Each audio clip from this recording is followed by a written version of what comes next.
Transgender service members testified about their experiences in the military and the Trump administration's ban on their serving in the armed forces. Lawsuits challenging the policy have been filed in federal courts. Pentagon officials also testified at this 2.5-hour hearing. Congresswoman Jesse Speier chairs the Armed Services Subcommittee on Military Personnel. Good afternoon. Welcome, everyone, to the Military Personnel Subcommittee of the Armed Services Committee. I want to thank the active duty transgender service members who are with us today. Being here in the same room as senior Defense Department officials in front of Congress, representing yourselves and your fellow transgender service members, even in your civilian capacities, takes tremendous courage. Somehow, testifying in front of Congress is not close to the most courageous thing you have done. From a young age, you have made a series of difficult choices in order to live in a way that honors yourselves, your communities, and your country. Despite living in a nation where many discriminate against you, you made a choice that fewer and fewer Americans make. You joined the military and risked your lives and your family's well-beings for our safety. And how has the administration thanked you? By treating you like a liability, not an asset. By maliciously jeopardizing your careers and trivializing your sacrifice. 14,700 transgender individuals continue to serve ably. They are exceptional, but also exceptionally normal. Like their fellow soldiers, sailors, airmen, and Marines, they proudly serve the Constitution, our nation, and the Commander-in-Chief. Our 5 witnesses today have shown uncommon bravery, making choices throughout their lives. And today, Lieutenant Commander Dremen, Captain Stellick, Captain Peace, Hospital Corpsman 3rd Class Wyatt, and Staff Sergeant King have made the courageous choice to come advocate for themselves and their peers. I cannot tell you how much I appreciate your courage, your sacrifices, and your presence here today. Your examples inspire all of us. I feel strongly that any transgender person who can meet occupational standards should be allowed to serve in our armed forces. I believe that transgender service ban is discriminatory, unconstitutional, and self-defeating. Open transgender service the last 2.5 years has been an unequivocal success. When asked by Congress, the 5 service chiefs indicated that open service has not caused unit readiness or cohesion problems. Let me repeat that. When the chiefs were asked this question, they made it clear that unit readiness and cohesion were not impacted by the service of transgender service members. Instead, discharging transgender service members would hamper unit readiness, robbing formations of needed security personnel, intelligence officers, and leaders without warning. Not allowing transgender service members to join the military would cost us recruits at a time so few Americans are willing to serve. Telling transgender service members they can serve but not fully express their identities would represent a return to the fraught paranoia of don't ask, don't tell. Transgender troops have the right to serve as their full selves and shouldn't have to live in fear of being found out. Our 5 witnesses and their peers deserve better than to have bias, misconception, and ignorance end or limit their careers. Let me tell you a little more about the 5 witnesses joining us today. They are subject matter experts who have lived open transgender service and best understand how it affects our unit readiness and cohesion. Lieutenant Commander Blake Dremen. I think we're going to see a photograph. There she is. There we go. There he is. Lieutenant Commander Blake Dremen has served in the Navy for over 15 years, since joining in 2003. He has been recognized for his exemplary service as the recipient of the USS Maine Logistics Excellence Award and the 2015 Vice Admiral Robert F. Batchelder Award. Thank you. Captain Olivia Stellick. Your picture in uniform.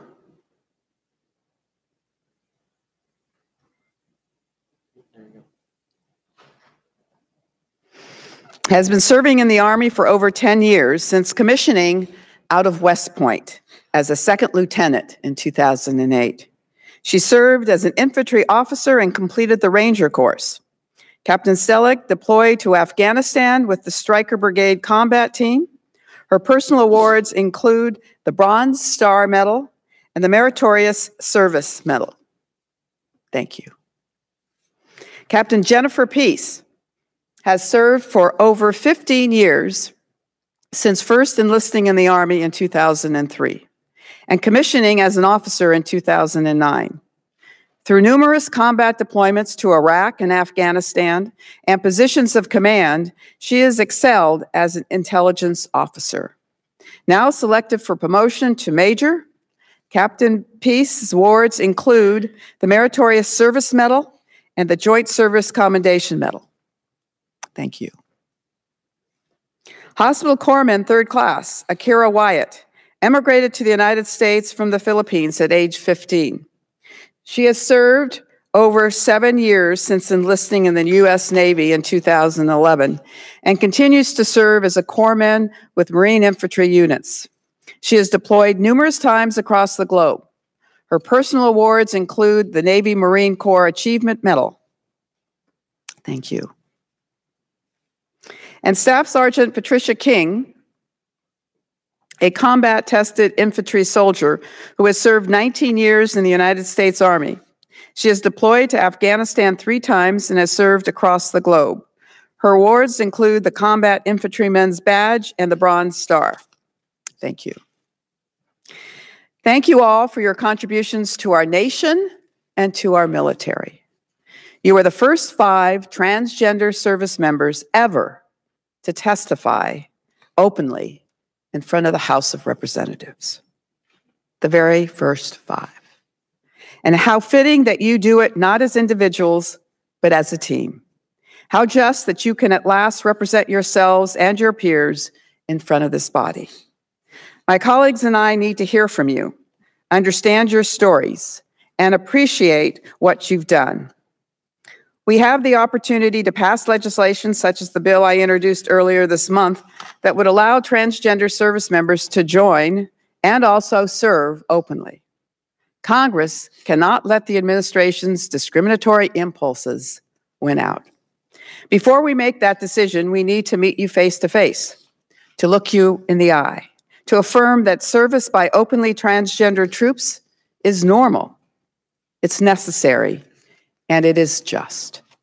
Today is an opportunity for all of us and the department to learn about why you're serving and what you've accomplished. This is time to learn and not to peddle in misconceptions, bad science, and bias. So let's dispel the phony myths. There is simply no rigorous evidence that transgender service members hamper unit cohesion or readiness. A consensus of top medical and psychological bodies, including the American Medical Association and the APA, have concluded that gender dysphoria does not pose a barrier to service. Transgender service members are deployable and effective. Their sense of duty, patriotism, and courage is no different from the other service members they stand shoulder to shoulder with. Those are the facts. Our witnesses will be able to illustrate them with their stories and their expertise. Also joining us is Dr. Jesse Ehrenfeld, the Joseph A. Johnson Jr. Distinguished Leadership Professor, that is a mouthful, at the Vanderbilt University School of Medicine. He was elected to the American Medical Association Board of Trustees in 2014. He is a combat veteran who has deployed to Afghanistan. Dr. Ehrenfeld has worked for years to capture and support the lives of LGBTQ people. Thank you. Before hearing from our first panel, let me offer our ranking member, Kelly, an opportunity to make his opening remarks. Thank you, Chairman Speier. And I want to thank the three witnesses who came by my office earlier and met with me and told me your stories in person, out of the view of a camera. I want to thank you for doing that. And I want to thank all of you for being here on this panel today and for your service to this great nation, to our great nation. I wish to welcome both of our panels in today's hearing. The House Armed Services Committee has tirelessly focused over the past several years on rebuilding the readiness of our armed forces after years of demanding cuts. An integral part of rebuilding and maintaining readiness is recruiting and retaining qualified, effective, and able-bodied service members. To me, personnel is the key. Equipment can always be replaced, but personnel is the key, a cornerstone in all military operations. One of the strengths of our military is that we draw from a diverse group of individuals from varied backgrounds and experiences. As former Secretary of Defense Mattis made clear, it is a bedrock principle of the Department of Defense that any eligible individual who can meet the high standards for military service without special accommodations should be permitted to serve. In other words, the focus should remain on individuals' capabilities rather than establishing blanket policies for certain groups. In reading through the written statements of our first panel of currently serving transgender service members and also my meeting earlier, it is clear that you have all earned the respect and support of your commands. You've achieved much, and you continue to serve honorably. One common theme throughout all of your statements and our meeting earlier is that you all met, meet, or exceed the standards for accession and retention in the military, and that you did not ask for, nor would you have wanted, reduced standards or special treatment. The transgender service policy must, like the medical accession standards for all recruits, include all individualized assessment of the recruit's medical and behavioral health to determine whether they are fit for service. It is when we put in place categorical exceptions for certain groups that we undermine our military's readiness. I look forward to hearing from our first panel about their experience in the service. Through your written statements and in the office, you indicate that you generally have supportive leaders throughout your transitions. I look forward to hearing your recommendations for how the services can improve their support. I'm also interested to hear from our second panel about the differences between the current transgender service policy and the policy established by former Secretary of Defense Mattis. In reviewing that policy, it seems to me that it eliminates categorical distinctions between different groups of people in favor of individual assessments of a recruit's medical readiness based on standards applicable to all. I look forward to hearing the current status of that policy. It is an unfortunate reality that not every person who desires to serve in our military meets the stringent medical and behavioral health standards needed to maintain a ready and resilient force. However, it only makes sense that any individual who can meet these standards be allowed to serve. Be ready to fight and be ready to fight tonight. It's all about readiness and deployability. With that, I look forward to hearing from both of our panels, and I yield back, Chairman. Thank you, Mr. Kelly. I ask unanimous consent to allow members not on the subcommittee to participate in today's hearing and be allowed to ask questions after all subcommittee members have been recognized. Without objection, so ordered. Each witness will have the opportunity to present his or her testimony, and each member will have an opportunity to question the witnesses for 5 minutes. We respectfully ask the witnesses to summarize their testimony in 5 minutes or less. Your written comments and statements will be made part of the hearing record. With that, let us begin with Commander Dremen. You have your opening statement.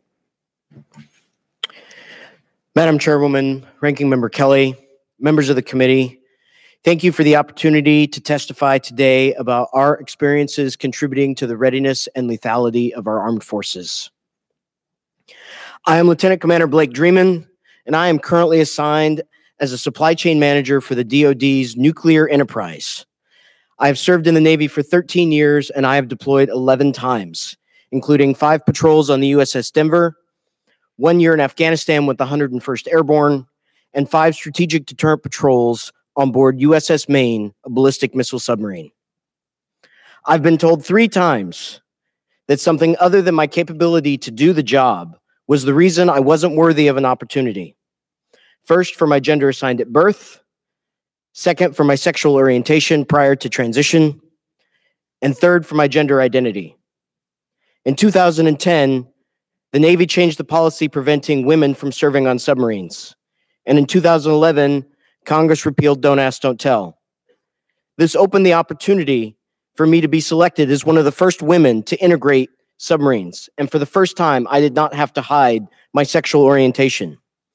Each time a mission or capability irrelevant barrier was removed, I rose to the occasion. I succeeded as a submariner and was ranked the top supply officer out of 14 supply officers in the squadron. However, despite all of my success, there was still something that needed to change. I began my transition in 2013, 2 weeks prior to my 4th patrol and before policy had changed for transgender service members.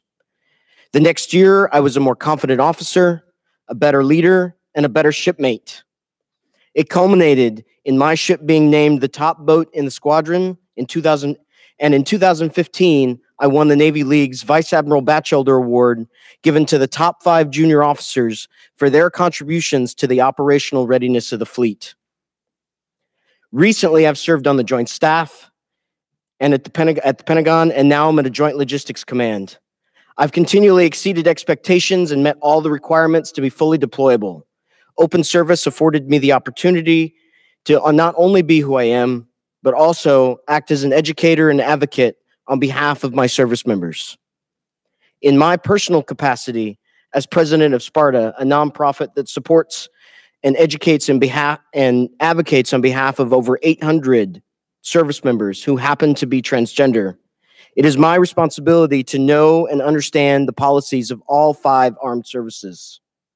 My team and I have coordinated with policy experts and commanders from each service when there are delays or issues to help them be solved as quickly as possible. We've worked to eliminate any confusion in the transgender policy, providing practical implementation solutions, and emphasizing that good leadership is the key to success.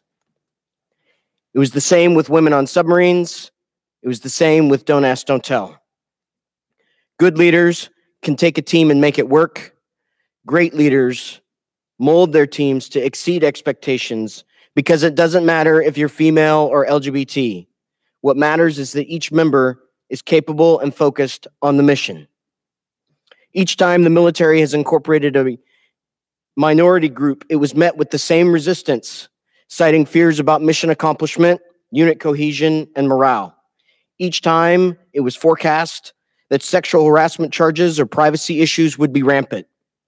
For me, whether it was because of my sex at birth, my sexual orientation, or my gender identity, each accusation has been found completely without merit.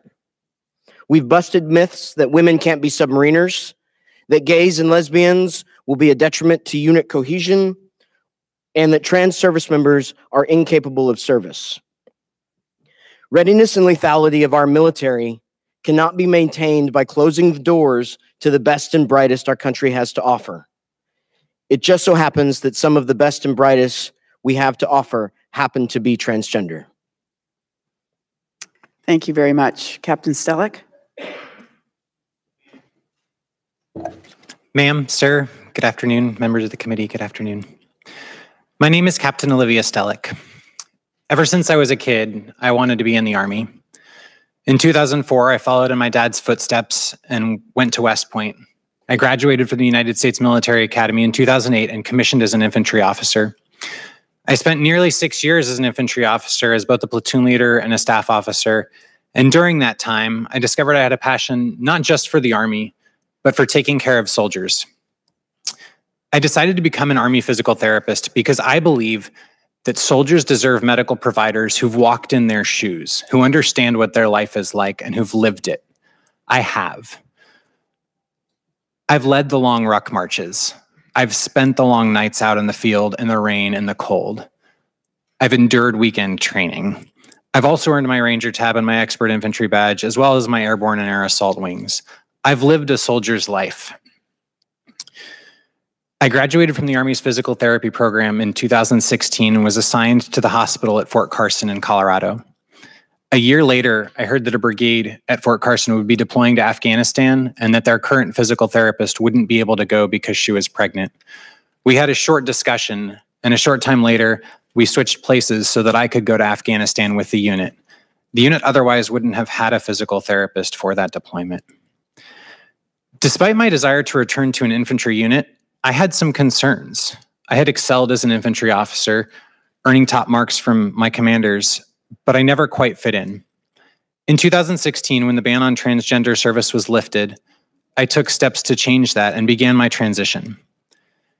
Given that my profession now is one in which I touch every person I meet, I was concerned that my transition might be a problem, that I might be less effective if people were uncomfortable with my life. This really brings me to the crux of today's hearing. What is the value of having transgender people in the military? Based on my experience, both as a combat arms officer and as a medical provider in the United States Army, the answer is unequivocally that my transition, as well as those of so many others, has dramatically increased the readiness and lethality of every branch of the armed forces. I was mentally, emotionally, and physiologically stable throughout my transition, and my work performance improved. Within my first 2 months of having a full patient caseload as a new therapist, I was exceeding productivity standards for a seasoned therapist. I had only been out and on hormone replacement therapy for 6 months when I attended my branch's captain's career course.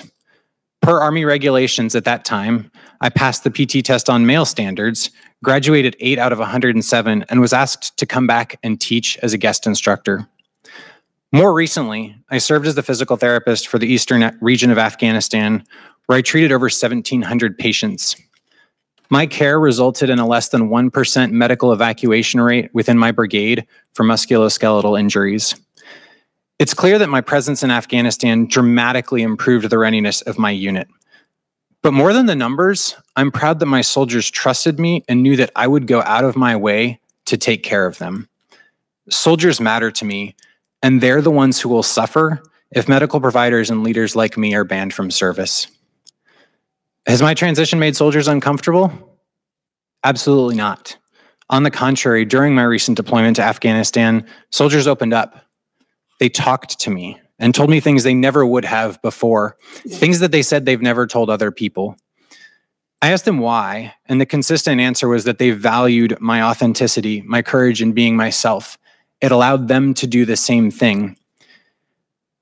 You can imagine how valuable that is, both as a consultant to the commander and as a medical provider. I got the ground truth on what was going on both in their personal lives, their medical conditions, as well as the whole of the unit, and was able to relay those things to the commander, as well as make better medical decisions for soldiers.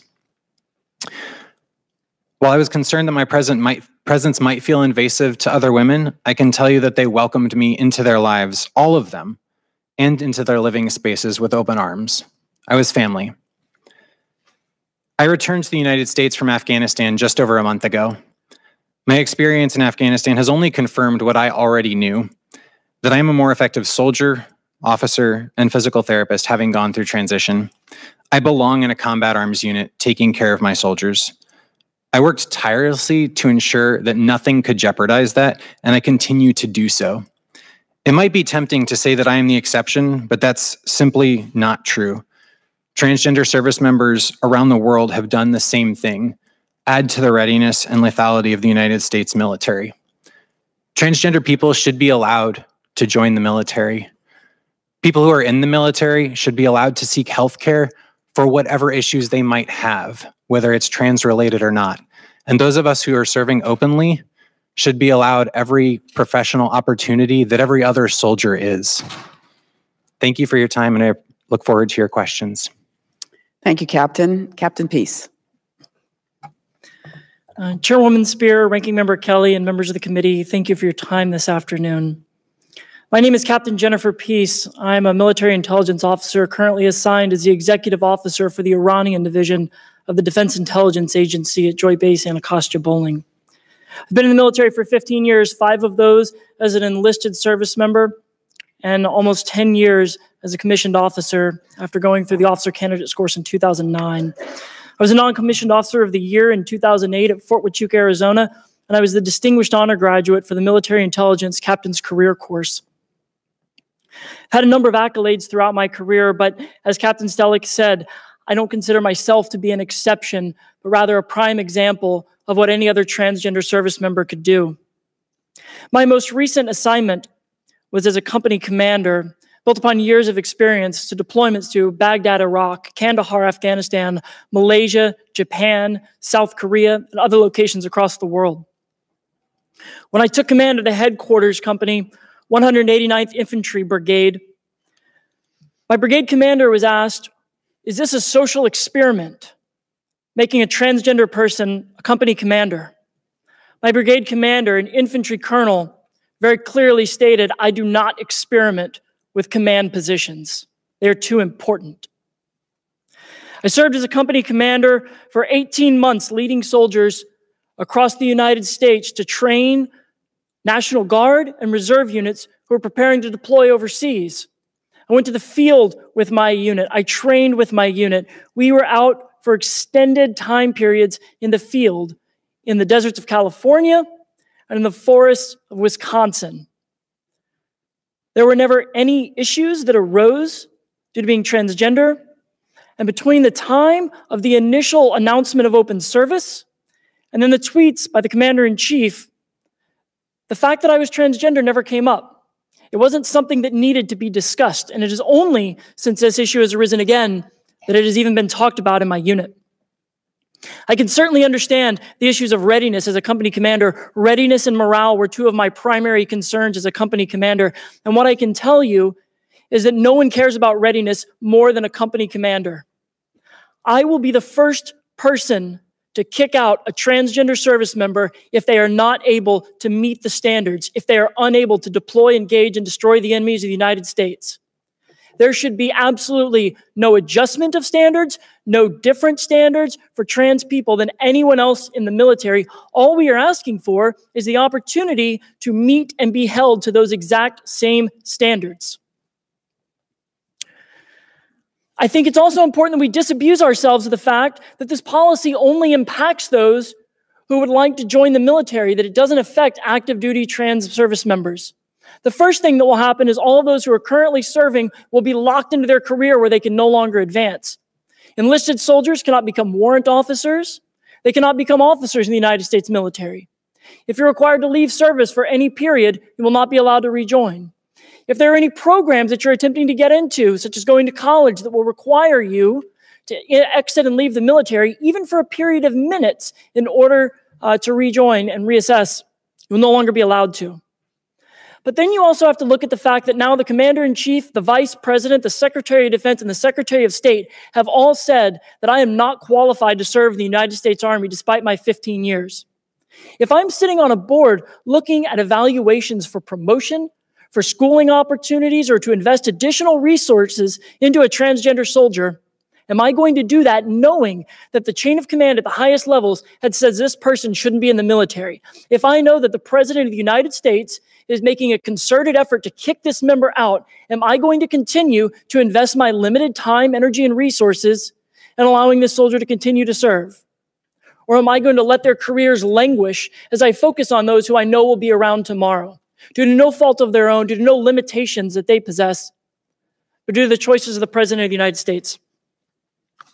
I think it's also important to look at how this is going to affect the broader population. Whether deserved or not, there is a hero culture that has arisen in the military over the last decade. All of us get thanked for our service and called heroes almost every day that we go out amongst the public. Officers and non-commissioned officers in the military are regularly rated as some of the most respected professions in the United States. So now if transgender people can no longer join the military, if they can't be awarded meritorious service medals, Purple Hearts, if they can't deploy around the world, if they are told they are not good enough to serve the United States military, that now the entire United States sees trans people as somehow less. I think it is unfortunate that we are not able to appear in uniform today so that you could see us testifying with our rank and our accolades and speaking from a position of authority in the uniforms that we wear every day. I think it's unfortunate that we're here in civilian clothes testifying on our own while the Department of Defense, speaking on authority to kick out 15,000 transgender service members, is appearing in those uniforms. As the executive officer of the Iranian division, I look every day at the threats coming not only from Iran, Russia, North Korea, ISIS, and other non-state actors, China, the numerous threats that we face around the world. And I know that the Army missed its recruiting goal by 11,000 soldiers across the reserves, active, and National Guard last year alone. The Marines, the Navy, and the Air Force barely met their recruiting goals. I'm not sure that this is a time as we face potential adversaries across the world that we should be limiting our talent pool to a significant portion of the population who serves as twice the rate as their counterparts. Thank you for your time this afternoon, and I look forward to your questions. Thank you, Captain. Staff Sergeant King. Chairwoman Speier, Ranking Member Kelly, and members of the committee, thank you for being here today. My name is Staff Sergeant Patricia King. I have served in the Army for 19 years, deployed to Afghanistan 3 times, the first time in 2001 as part of the initial invasion force, while participating in Operations Anaconda, Harpoon, and Glock. Over these combat deployments, I've earned the Combat Infantry Badge, a device that is highly esteemed within the Army for actions taken in the Shiakat Valley, and the Bronze Star during my 3rd deployment for completing 12 months in deployment as a platoon sergeant with no incidents or loss of life. In that time, I led or planned over 400 missions outside the wire as the PSD platoon sergeant for the RC South region. I began my gender transition in 2015 and came out to my leaders that March. Since transition, I've served as a squad leader, a platoon sergeant, a division plans NCO, and an operations NCO. In June of 2016, I took control of a striker squad at Fort Lewis, Washington. When I first arrived to my platoon, there was no issue of me being transgender. Rather, the fact that I was a female was more noticeable. In 2016, I was one of only 2 women in all of the United States Army Infantry. My building, 50 years old and still having asbestos removed at the time, had been built without women's restrooms, much to the chagrin of any spouse that might have visited their soldier during the workday. Being the creative thinkers that we are, we quickly made flip signs that had a blue male on one side and a pink female on the other. Since I was the oneness was on me to flip the sign when I needed to use the restroom. That pink female sign kind of represented my first few weeks there. Wherever I went, I was the pink sign in the room. When I would come in, there would be a hush that fell over the room for fear of saying the wrong thing. However, it didn't take long before my peers saw past my gender, and the only thing that mattered was that I could do my job. I'd been an infantryman for over 15 years. I was one of them. I just happened to be a girl. From the get-go, none of that mattered to the soldiers in my squad. Most of them were 21 years old or younger. People in Generation Z simply aren't worried about trans very much. Much like their iPhones or Facebook, they grew up with trans people in their lives. They watch I Am Jazz. Their generation has trans prom queens from Missouri, Florida, and Wisconsin, just to name a few. Laverne Cox is a household name for Generation Z, much like we grew up with Laverne and Shirley.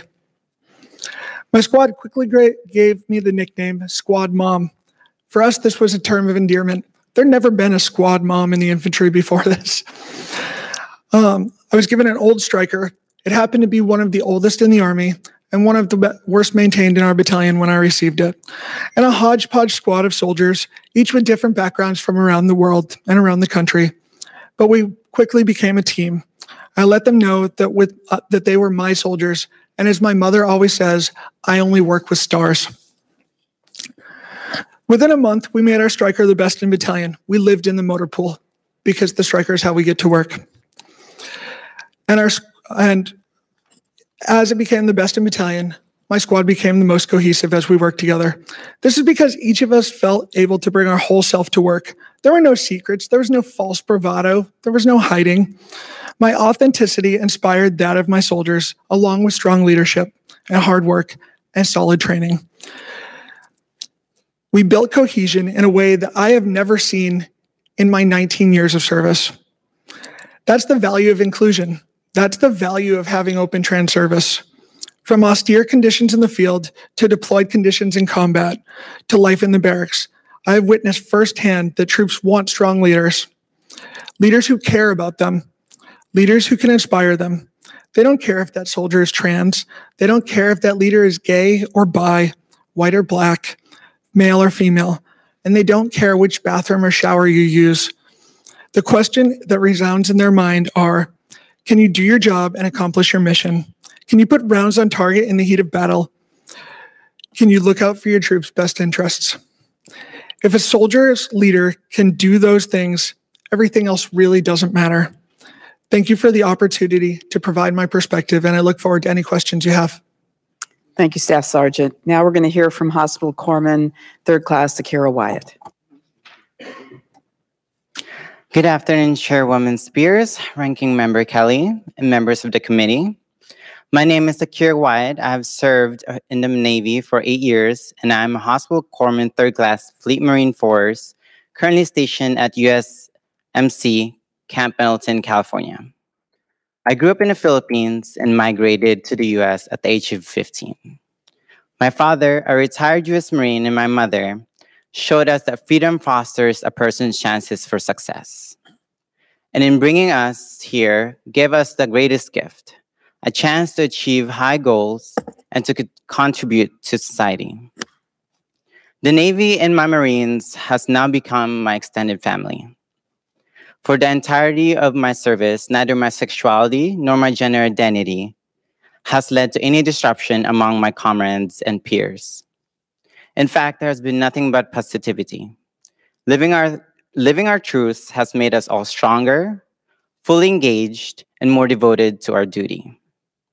Though I haven't yet been afforded the opportunity to transition, there was a moment in 2014 that rocked me through my core, and at the same time reaffirmed my commitment to serve. In October 2014, PFC Joseph Scott Pemberton committed a brutal murder of Jennifer Laude when he discovered she was a transgender woman.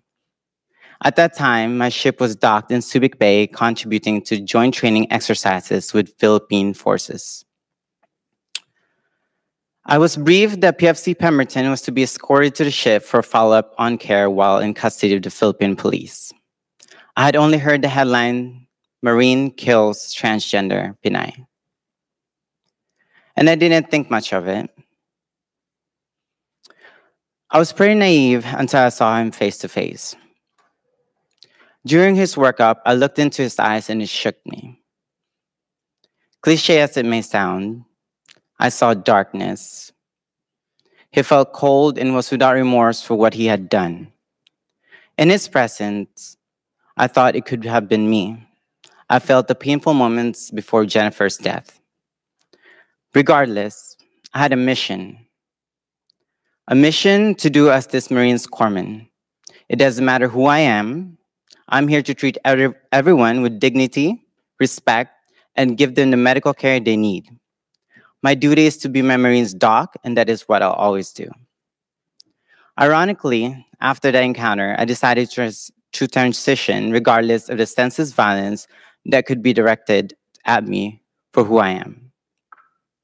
I told myself I will transition and I won't be afraid to, even if I might face the same circumstances as Jennifer did that night, even if it comes from the hands of my Marines. I medically and socially transitioned in 2015. That year, I was honored to be hand-selected as one of the 2 corpsmen to provide high-risk medical care at the 1st Marine Reconnaissance Course. During a field exercise, my first reconnaissance staff sergeant said, "I've never met anyone who has more balls than you, Wyatt. I will deploy to the stands with you, and I trust you with my life." I had enormous support from my superiors and peers. I was described in a fitness report as a sailor who is mission-oriented, focused, and is an inspiring leader, motivator, and is focused on team goals. My experiences with my Marines and Navy comrades shows the unit cohesion and readiness are not adversely impacted by having a transgender service member included. I form incredibly tight bonds with the people I've worked with, and I would follow them to the ends of the earth to ensure that they get the critical battlefield care they need from their corpsmen to continue the fight. And lastly, Semper Fi and Semper Fortis. Thank you. Dr. Ehrenfeld? I think I'm on. Very good. Good afternoon, Chairwoman Speier and Ranking Member Kelly, members of the subcommittee. It is such an honor to be here today to testify. My name is Dr. Jesse Ehrenfeld. I am a physician testifying in my personal capacity based on my experience as a combat veteran and my background in military medicine and transgender health. I'm also the chair-elect of the American Medical Association and the director of the LGBTQ health program at the Vanderbilt University School of Medicine in Nashville, Tennessee. The administration's military transgender policy disqualifies and discriminates against transgender people who are otherwise capable from serving. I have served and worked with transgender members, both home and downrange. I have seen firsthand how incredibly courageous, committed, and capable these individuals are. I would like to state unequivocally for the record that there is no medically valid reason, including a diagnosis of gender dysphoria, to exclude transgender individuals from military service. This is the position of most major medical organizations, including the American Medical Association and the American Psychiatric Association, all of whom disagree with the Department of Defense's rationale for a transgender ban. There is a global medical consensus about the efficacy of transgender healthcare based on a wide variety and body of peer-reviewed medical research on the effectiveness of transgender medical care.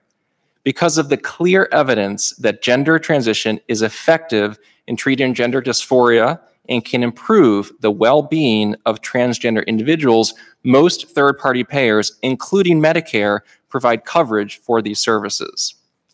A major report noted by Chairwoman Speier earlier by several retired military surgeons generals rejected the Department of Defense's rationale for exclusion, concluding that the Department of Defense's report is contradicted by ample evidence clearly demonstrating that transition-related care is effective, that transgender personnel diagnosed with gender dysphoria are deployable and medically fit. The Department of Defense's report's conclusions that transgender people are not fit to serve contradicts the medical and scientific consensus. Transgender individuals are fully capable of serving. There is nothing about being transgender that diminishes a person's ability to serve in the military. I know this because I have served in the military with transgender people, including in combat. My own personal experience has been that our transgender service members are some of the most qualified, effective individuals we have today serving our country. All 5 military service chiefs of staff testified last year that inclusive policy has caused no readiness issues. Rather, banning transgender troops harms readiness through forced dishonesty. In my opinion, the ban on transgender individuals actually harms unit cohesion and effectiveness. This ban discriminates based on someone who is, rather than what they can do in their job. It will force transgender troops to be dishonest and hide their true selves and their gender identities. Policy decisions, which is your responsibility, impacting our service members should be based on science to ensure that the most effective and reliable force is out in the field. There is simply no medical reason, including a diagnosis of gender dysphoria, to exclude transgender people from military service. Thank you very much. Thank you, Doctor. Again, thank you all for being here today and for sharing your stories with us. They are truly remarkable. And I'd like to start by asking each of you, many of you have been deployed multiple times. You've indicated as such in your testimony. Can you tell us some of the highlights of your deployments? Yes, ma'am. one of my highlights was my second patrol on the USS Maine in qualifying for as the second qualified female naval officer to qualify in submarines. That moment right there is literal blood, sweat, and tears in those dolphins that I proudly wear on my chest every day. And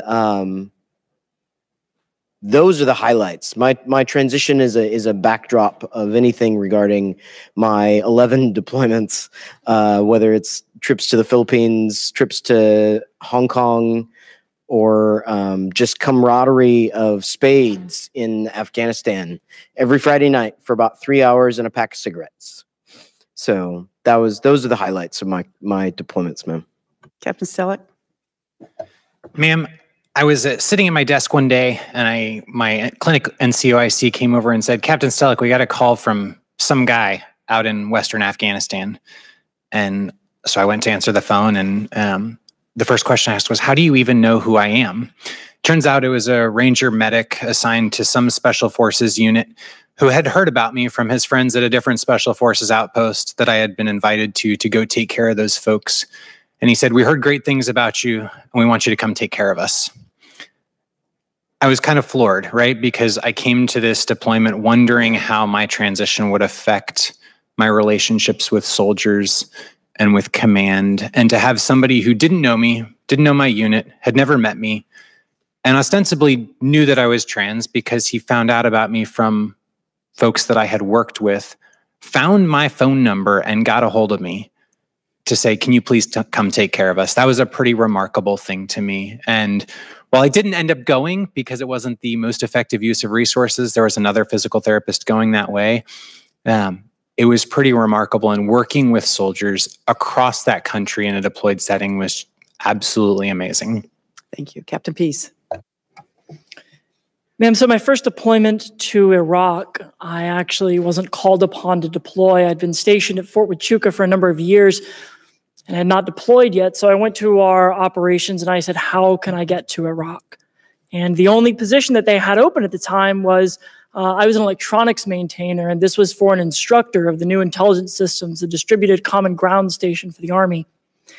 And so I went to a school, I learned the system, and I deployed working directly for the Multinational Forces Iraq G2 out of the Perfume Palace. And spent many nights briefing both her and then updating slides for General Odinero at the time to ensure that they knew how the application of the system was working out in the field with the program manager. On my second deployment, I was stationed in the Arghandab River Valley, which is just northwest of the city of Kandahar. We'd had an IED cell that was emplacing Russian PMN mines, or small pressure-plated mines, or anti-personnel. They'd been modifying them with nails in order to get them to detonate with lower pressure. And we'd seen them appearing for weeks, and we eventually detained a few people.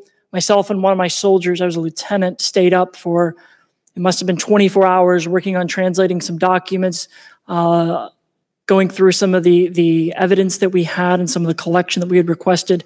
And over the next 2 weeks, myself and this specialist had gathered up enough intelligence to provide to the infantry soldiers to essentially dismantle an insurgent cell that was operating within northern Kandahar in the Arghandab River Valley that had already taken life and limb from a number of our soldiers. And after that, those few nights, we never saw any more in our area. And I think as an intelligence officer, having that kind of impact on those who are out there every day is one of the greatest feelings you can have. Thank you. Staff Sergeant King. In 2002, during the operation that I mentioned previously, Operation Anaconda, we were waiting for the opportunity to go out and to do our job. When you're an infantryman, it's kind of like being a concert pianist. You spend all of your time practicing and hoping, in this case, that you never have to go to the concert, but you're ready and you're prepared.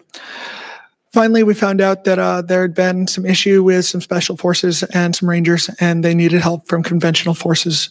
So we kitted up and we hopped into a Chinook. Operation Anaconda took place on the side of mountains, and we couldn't be dropped off at the top because it wouldn't be safe.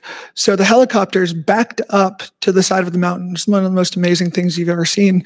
We slid off the back of a helicopter and onto a mountain, and then hope you don't fall down.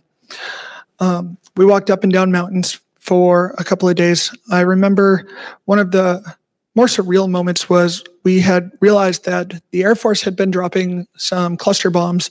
And as a result, as it got dark one night, we had to stop where we were. We couldn't afford to move around. We didn't want to step on the wrong rock, if you will. So I grabbed a rock as a pillow and I made myself comfortable. We took turns pulling security. And as I laid down that night, we had a Speier gunship, which is a big C-130 gunship, circling around these low left-hand turns real slow, and you can hear the engines from it.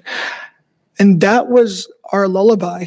This Speier gunship, these Air Force pilots who were going to stay, and they were going to circle overnight, all night, to keep us safe, so that the next morning we would be able to get up and climb back up the mountain again, find more caves, find more of the bad guys, to make sure that we would be able to go home and wouldn't have to worry about another 9/11.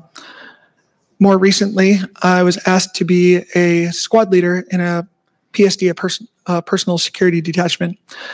It didn't take long before downsizing caused me to have to be a platoon sergeant.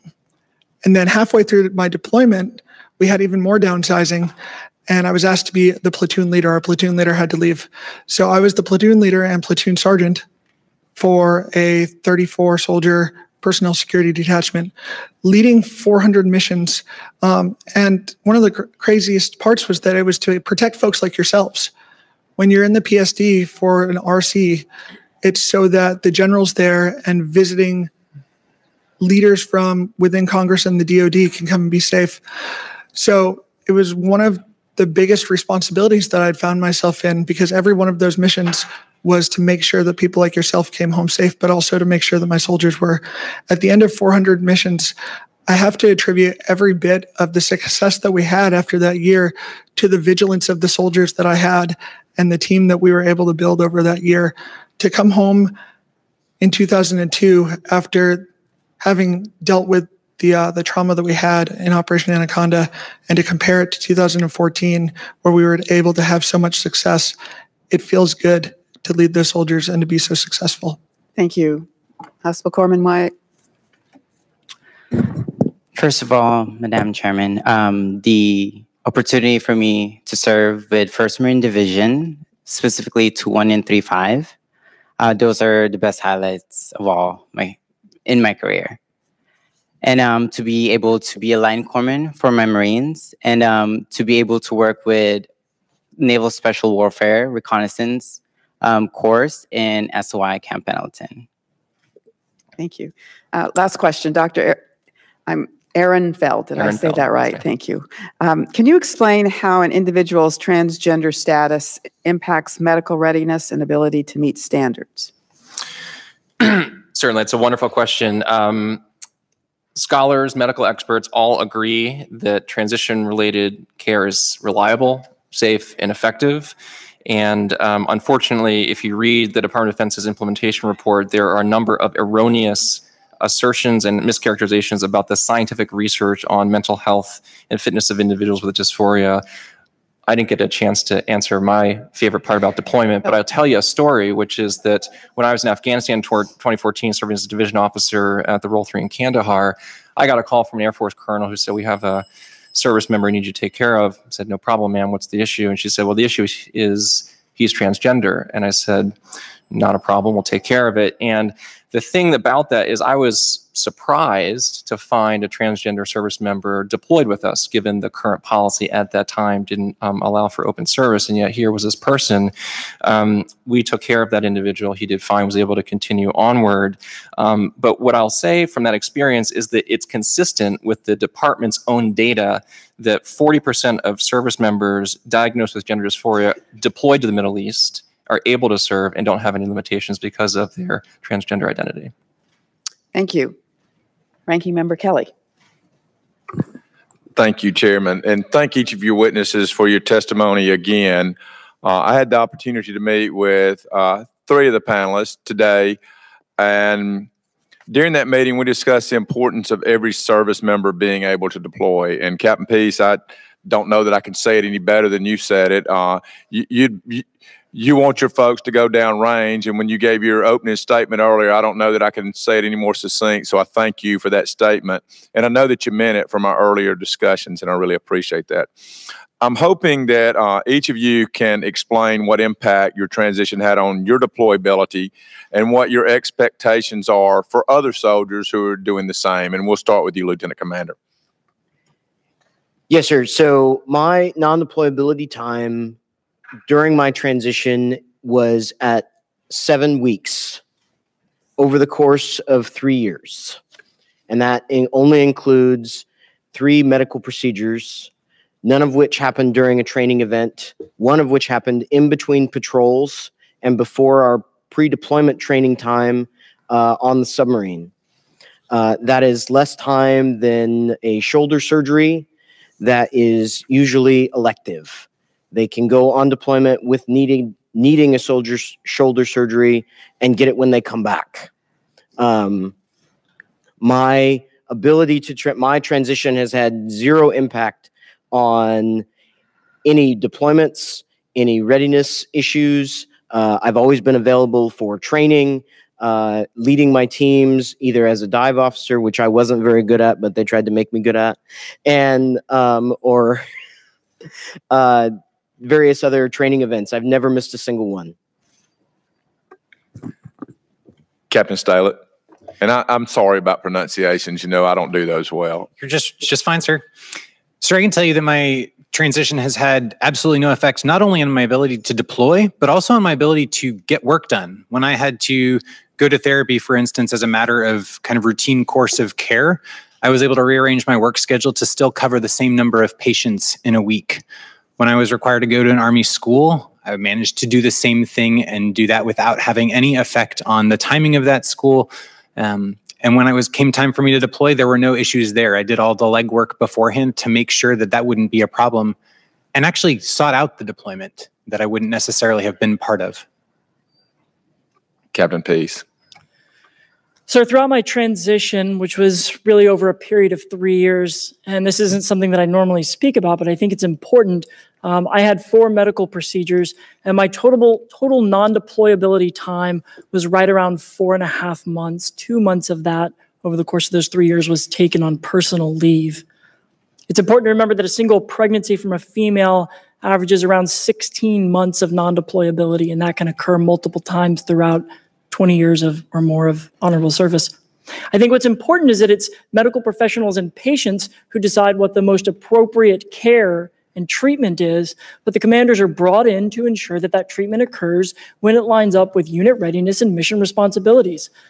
Things like medical treatment or surgical procedures can absolutely wait until returning from the field, returning from a deployment, occur over holiday leave. There's certainly a lot of accommodations that could be made to ensure that service members are not going and having surgery just before deployment or before a field training exercise to avoid it, but that it's ensured to line up with mission priorities just like we would do for LASIK or anything else that may put a soldier down for an extended period of time. Ranking Member Kelly, thank you for this question. My experience is something that highlights how well this can go when leadership, a service member, and a medical team work together. I've had 3 procedures that have been done through the military as part of my transition. The first one was the DoD's first ever vocal feminization surgery. And the doctor that did the surgery, he said, in my opinion, this is medically necessary. And in my opinion, this is a procedure that I think that we should be able to perform. So he did the first procedure of that kind in the DoD. I went to my unit and I said, hey, when's the right time to do this? My commander and I spoke, and what we determined was this procedure that was going to have me unable to speak for about 4 weeks and unable to go to work for about 2. The best time that I could do it that made sense for us was for me to do it right before Christmas time. As you know, sir, most of the time we have Christmas exodus. So by doing this, I shortened the time that I was going to be down because I couldn't speak over Christmas leave. I just used a whiteboard to talk to my kids. And then in the end of January, I was ready to go to the field with my unit when we deployed to the field. Yes. Oh, I'm sorry. I have just one more example. In the summertime that same year, I had a facial feminization surgery. Again, the first one done in the DoD. One of the great things about this is that the doctor afterwards said that this procedure enabled him, he'd never done it before, and it enabled him to do other procedures after the fact because of the technique he learned. I did it in the summertime, right before our summer block leave. I took 2 weeks of summer vacation, and I came back, and the week afterwards, I deployed to the field for 45 days. And I apologize for interrupting you. You can't pause too quick around me. I'm pretty, pretty fast moving. HM3 White. Thank you, sir. Basically, I was on light duty for 7 days, basically a less than what you would get time off for an ankle sprain. And I had my orchiectomy. And pretty much I expect the same for everyone, trans service members, that it's mission first, and for both future and current service members. Now, I think it's important deployability, so I'm going to ask you this question in context, and we talked about this with the 3 people who were in there earlier. You know, I still take my PT test in front of my troops because it's important that they see that that I either pass or fail. I did a 282 on my last APFT, but it's important to do that in front of soldiers. It's important to be ready. And so I want to ask you, do you agree or disagree? Because different medical things, whatever they are, it doesn't matter whether you're talking about a back, and we talked about this earlier, or a knee, they affect different people. If people cannot deploy for prolonged periods of time, do you agree or disagree that they should be separated from service if they can't deploy for a long period of time, for regardless of the reason? Sir, the current DoD standard is 12 months. And if they can't meet that standard, then they absolutely should be looked at for separation.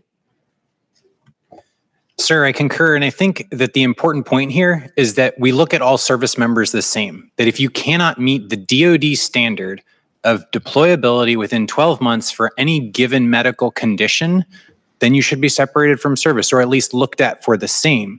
The point I think that's important is that we're not trying to set a distinction that if you're transgender, there's a different standard. I agree. Captain Peace? So I absolutely agree that we should discharge those who are unable to complete the mission and deploy. The only caveat I would make to that is I would have concerns that in bad faith, there would be some sort of non-deployability stigma attached to being transgender. If you start hormones, you're non-deployable for 12 months. That may not be medically necessary. It may not be grounded in any sort of science, but by proxy, it would not allow trans service members to stay in the military. So I would say as long as there is nothing that is applied to trans service members or trans healthcare that unnecessarily extends their non-deployability, then I agree. So you know I'm a master fitness trainer. Would you trust me to grade your push-ups? Absolutely. This new Army combat fitness test, so I'm not so sure of, because I'm not sure that I can pull my knees up to my elbows. I'm old. As a master fitness trainer, one of the things that we learned in the month of that class is the importance of having the opportunity to recover properly. And what we've learned is that proper recovery techniques, proper PT techniques mean that any soldier, any service member who is training properly is going to be physically fit and have the opportunity to recover. Yes, anybody should be held to the same standards within their gender, or as we go to a genderless standard, and be able to pass. And if you can't, then absolutely, I have no need for you next to me in combat. I do totally agree, sir. We do put a lot of our members who need higher echelon of care for certain injuries into, I'm going to use military jargon, LIMDU, and then basically be put on med board. And then, depending on how that is, be either accessioned out or be put for another type of echelon care.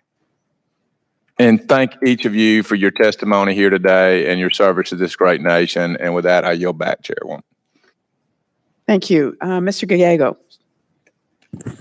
Thank you, Madam Chair. I think we have to uncover some deep truths. The fact that Kelly claims that there is a 282 PFT.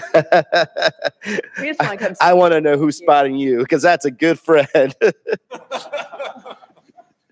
I'd like to also take a moment to recognize someone that I actually served in Iraq with that happened to be joining with me. Corporal John Bailon back there was actually with me in Iraq in 2005 and is here. So I'm just going to give a quick statement. Thank you, Chairman Speier. I had the privilege and distinct honor of hosting Captain Stellick and Lieutenant Commander Dremen in my office yesterday. I've read the biographies of other service members here today, and they are impressive. Their stellar service to the nation is a model for us all. We should all be so lucky to be able to shake hands with these people who have shown such devotion to their country in the face of such animus. Chair Speier, transgender people have zero impediments to service. They should be treated like any other soldier, sailor, airman, or Marine, because they are just that, regular soldiers, sailors, airmen, and Marines. These American heroes want to serve. They are able to serve, and they're good at their jobs. Let's let them do it. As someone who actually served in the combat arms of the Marine Corps as an infantryman, I would have been an honor to have served with many of you, brave people, and I would have trusted my life to you. And this country is lucky to have you, and we should continue to make sure to have you. Thank you. And with that, Mr. Chairman, I would like to cede the balance of my time to Ms. Trahan of Massachusetts. Thank you. I want to thank Chairwoman Speier for prioritizing this hearing. I certainly want to thank all of you for your incredible service, for sharing your stories. And you are qualified, you are good enough, and we're lucky to have you protecting our security. I know that it was nice to listen to some of the highlights of your service. It would be interesting, just because we've all gone through parts of our career where you know, we've faced difficulties. So I'd love for you to share with us maybe some of your more difficult times in the military. And in that moment, it would be nice to know, was it being transgender that held you back, or was it just a difficult time in the military? Ma'am, thank you for the question. My most difficult time was my third patrol on the submarine. At the time, I have been deployed for 7 years straight, and in the middle of my third patrol on the submarine. And I was tired. I was struggling personally. I was struggling professionally. We were in the middle of 3 different inspections over the course of 70 days. I had lost personnel on my team, so I was the senior person within my food service division. I didn't have my senior guy that would normally take care of that a lot for me. It was a difficult time. It was also about the time that I decided that I needed to move forward with my transition. Being transgender was not the reason that I was struggling, but it definitely was a additive to the stress of being in the midst of 3 inspections, being underway, and deployed again for a long time, all of which I volunteered for. There was never a point in time where I didn't volunteer for any of my deployments, but you don't turn down those things. So that was the most difficult time. But leading that, my transition had no impact in my ability to continue to do the job, because we still came home with all our supplies and everybody got fed, and we weren't on peanut butter and jelly as we pulled in. So we did well, but that was definitely my most difficult time, and transition made it a lot easier going forward and reinvigorated my ability to continue to serve. Thanks. Ma'am, typically the Army just tells you where to go and what to do, right? But when I found out that this brigade was going to deploy to Afghanistan without a physical therapist, I had a decision to make. And because of my life in the current political environment, I felt like it was important to go actually talk to the unit leadership and ask them if they wanted me on the team, because things were a little bit different. That was probably one of the most challenging moments of my life, to walk down to this brigade command office and say, hey, here I am. I would love to go to Afghanistan with you to take care of your people, but there's some things about me that are different, and you have to ask for me. The Army didn't just send me to you, and they won't send me to you. I'm just up the street, and I'm willing to switch places with your current therapist so that I can go. But you have to say yes. You have to want me. And then after 10 years of the Army just telling me where to go, choosing to make that walk was difficult. And at the end of the day, the only question that they had was, wait, you want to come to Afghanistan with us? There. Thank you. I would say that the most difficult times in the military for me have been when there was a lack of policy. Once the Carter policy was in place, all of the issues went away until they started getting litigated again. The two lowest points in my career were both when there was no clear policy in place. The first one was when I was with the 7th Infantry Division as their intelligence planner. The chief of staff, Fulberg Colonel, called me into his office and said, because he didn't know what to do with me and he wasn't sure what the right answer was, he didn't want me in the male bathroom and he didn't want me in the female bathroom. So he instructed me to walk a block or two down the road where there was construction, and I was allowed to use the porta potties out there for the construction workers for a period of months. While as a division intelligence officer, I felt like that was not taking care of your soldiers. Second was when I was on leave. I was actually enjoying a little bit of a vacation when I woke up to the tweets from the President of the United States. And I think it was in that moment that I, for the first time, really questioned, why am I still waking up and putting on this uniform when time and time again I am told that I'm not able to serve? Why should I wait around to deploy and risk my life again when the people that I am serving do not even want me here? Ma'am. Thank you. Ma'am, the most challenging day in my Army career goes back to that same time during Operation Anaconda. Carrying a soldier, looking for a helicopter that could land on the side of a mountain, and hoping that we got that soldier there in time. It wasn't a soldier from my unit. It was a soldier from a sister unit that had been serving with us. Getting that soldier there and wondering if we were going to have enough time, and finding out that ultimately we didn't have enough time.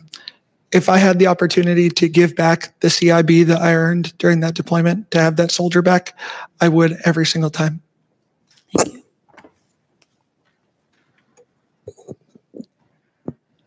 Ma'am, for me, that would be around the time, Captain P said, basically when the policy wasn't out and there was a lot of uncertainty. I was never judged by my job performance. I was basically in a standstill. I almost lost faith in my superiors due to the fact that they didn't know what to do with me. They didn't know what was happening. They didn't know what to follow. There was no orders up top. And regardless of the fact, I still did what I needed to do. I came into the military to be a medical corpsman, to be a hospital corpsman, regardless of the fact. Thank you. We're reminded, we sit here today, and you all reminded us of this in the beginning of in your opening statements, that a key component to building trust and unit cohesion is to be authentic, which you all bring that to your jobs each day, and you brought it here, and I really appreciate all of your testimony. And your focus on performance and standards and, the treatment that everybody should have to, rise to is really admirable. So we're going to set the conditions for you all to thrive. I really thank you for being here today, and I yield back. Thank you. Mr. Cisneros. Thank you, Madam Chairwoman. Thank you all for being here today, and thank you for serving your country. This is a voluntary service. Nobody has to do it. You're doing it because you want to do it. I had the pleasure of sitting with HM3 Wyatt yesterday in my office and kind of talking about her career. I'm sorry that I missed you, Lieutenant Commander Dreman. It would have been an honor to meet you in person, and hopefully we can chat sometime later. But, being a fellow supply officer, I know what you're going through, and I know the Distinguished Award, the Batchelder Award, the good work that you have to do in order to win that. So congratulations on that, and congratulations to all of you on your careers. I just kind of want to, Lieutenant Commander, go over something that you kind of said, right? When you decided to transition, you felt it made you a better leader, better officer. Could you just all kind of talk about that for me, about how the transition is basically helped you not only as an individual, but how it's helped your leadership and your career. Yes, sir. Thank you for that question. The reason that my transition made me a better leader, a better officer, is that I was no longer compartmentalizing parts of my life. I was no longer Blake at home and something else at work. And with bringing your whole self to work, as we require as someone in the military, because the military is not just a job, it is your life. And compartmentalizing that part of your life leaves a piece of you not able to contribute to the mission. And our mission requires all of you. And once I started my transition, having one less thing to worry about, I was able to be better at speaking up during meetings. I was a better leader on the watch floor, in the control room on the submarine, a better trainer with my junior officers as I was training the new junior officers that showed up to the submarine. Yeah, they let the CHOP train the junior nukes how to operate a periscope. So those are the things that you suddenly have the confidence to do because all of you is there. And there is nothing that I can say that would make me want to go back to being a person who would sit in the back of the room and wait to be called on rather than stepping up and being a leader in the room. And I think I can point to my transition starting that. The time period of my award for the Batch Elder was November of 2013 to November of 2014, which coincides with starting my transition. Sir, you asked how my transition has benefited my career, and I think actually that question remains to be seen. I'm here today defending my ability, or hopefully my privilege, to remain in uniform and take care of soldiers. So it's possible that my decision to transition has dramatically affected my career for the negative, and that I won't be allowed to stay in the military, or that I won't be allowed further professional opportunities. So I think that's really how it's affected my career, is that we don't know yet. That's why we're here. I think, on the other hand, my transition has made me a much better physical therapist, and it's made me a much better officer. One of my friends once told me, she wrote a book and put this quote in it, that people crave authenticity. We respond to those people who you can tell are being genuine. And I can tell you without question that that has been the overwhelming experience of my transition, is that friends, family, strangers, patients all come up to me and spill all of the things in their life, because somehow me being me saying to the world, here's who I am, take me as I am, allows them to do the same, allows them to the freedom to say, things aren't okay in my life, but you look like you're doing okay, and you were willing to tell the truth, so I'm going to tell the truth too. I think that makes for a healthier population of soldiers, sailors, airmen, and Marines. It makes for a healthier command climate. It makes commanders make smarter decisions because they have better answers from soldiers. So to me, there's no question that it's made me a better officer. I think the question is whether or not it's affected, how it's affected my career. Gentleman's time has expired. Mrs. Davis. Thank you very much, Madam Chair, and welcome to all of you. I'm so glad you're here.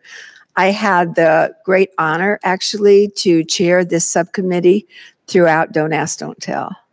And so having the early hearings was just so important. And I think in our communities, what we saw was the more people who would come out, basically, and increase the familiarity that people had, that, no big deal in many ways, which is the way that the military received this out in the field. Of course, there were some people who had more difficulty with, but we can't deny that. But I think generally speaking, the transition was much smoother than people thought. And so I just want to thank you, because this is important. And in many ways, you have been on the most courageous journey that most people ever take.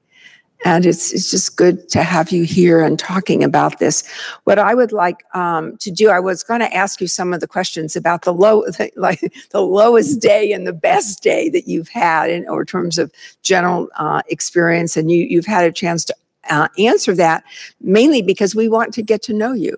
And what is it that drives you to be the very best in your military career, and also as an individual, and you've expressed that very well. I'm going to just turn to Dr. Ehrenfeld for a second, because I think there is some confusion about the policies, and I'm wondering how, and maybe all of you can chime in a little bit, how do you explain to someone who is really questioning what this ban means?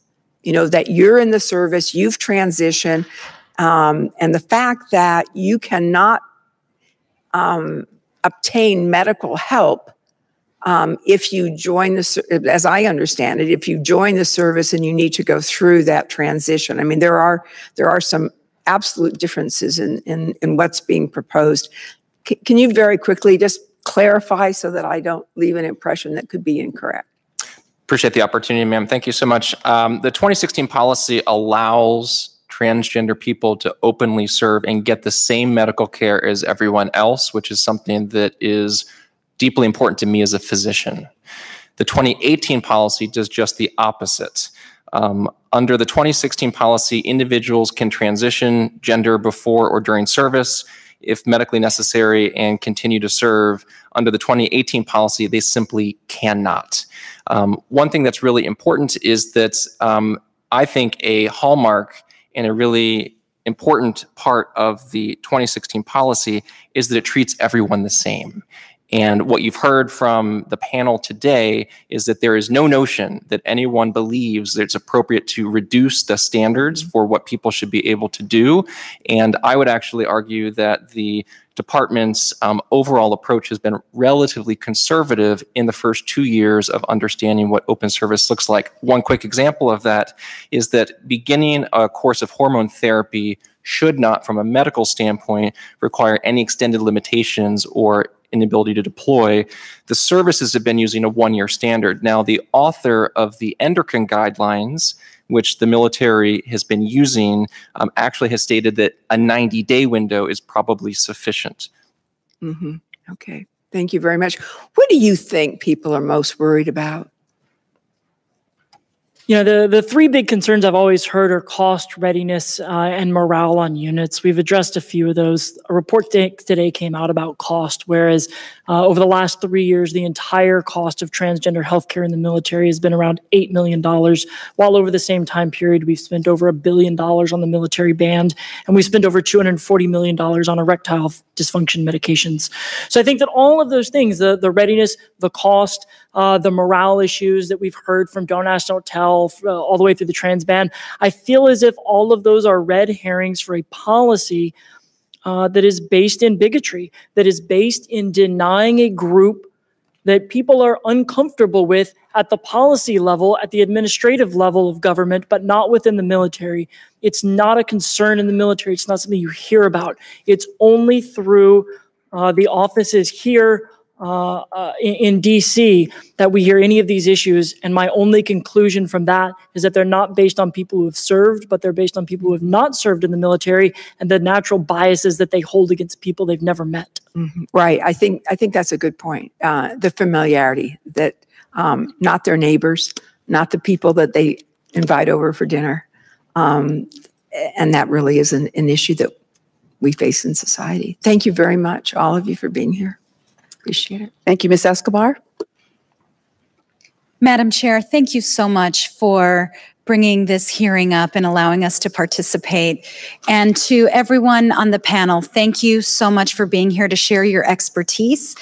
But especially to those of you in service, thank you for your incredible dedication.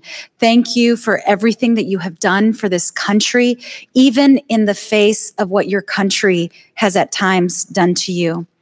We're going to have a little bit of an interactive session. If you could, so a part of the concern, Captain Peace, you mentioned readiness, that one of the concerns is readiness, and that the accusation about transgender service members is somehow that they are unfit for deployment. If you could, by a show of hands, who on the panel has deployed overseas? Okay. And again, show of hands, who is currently eligible for worldwide deployment? Okay. And then one last interactive question, very plainly put, who here, please raise your hand, believes that this is government-sanctioned discrimination? Thank you. This is a question for Captain Peace. Captain Peace, you began in enlisted service and you're now an intelligence officer, is that correct? Yes, ma'am. Okay. Can you tell us in detail about the promotion process required for you to get that role?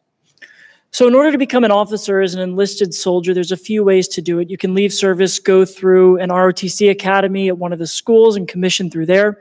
You can go green to gold, which is a process where you stay in the military, go to college and commission. And then there's also the officer candidate school, which is the route that I took. It requires a selection by a general officer after reviewing your panel or your packet, and then also sitting through a panel. Once approved from that, you go to Fort Benning for a 12-week intensive course that tests everything. There's multiple physical tests. There's multiple tests of military history, of doctrine, of tactics, techniques, troop leading procedures, a few weeks in the field, land navigation. It is a course to ensure that we only let those who are qualified to lead soldiers into combat that can graduate from. The concern is that on the very last day of officer candidate school, you don't simply commission to become an officer. You actually sign discharge paperwork as an enlisted soldier, and then immediately following that, you sign paperwork commissioning as an officer in the United States Army. That process, that 1-minute window between receiving your discharge paperwork and signing your commission, means that you require accessions. And so if this policy goes into effect, no one who is trans will be able to take the same route that I did or any other route to go from an enlisted service member to an officer in the Army. And aside from what you just described, in terms of the training, in terms of the rigors of what you have achieved, did your gender identity at any point impair your ability to achieve that?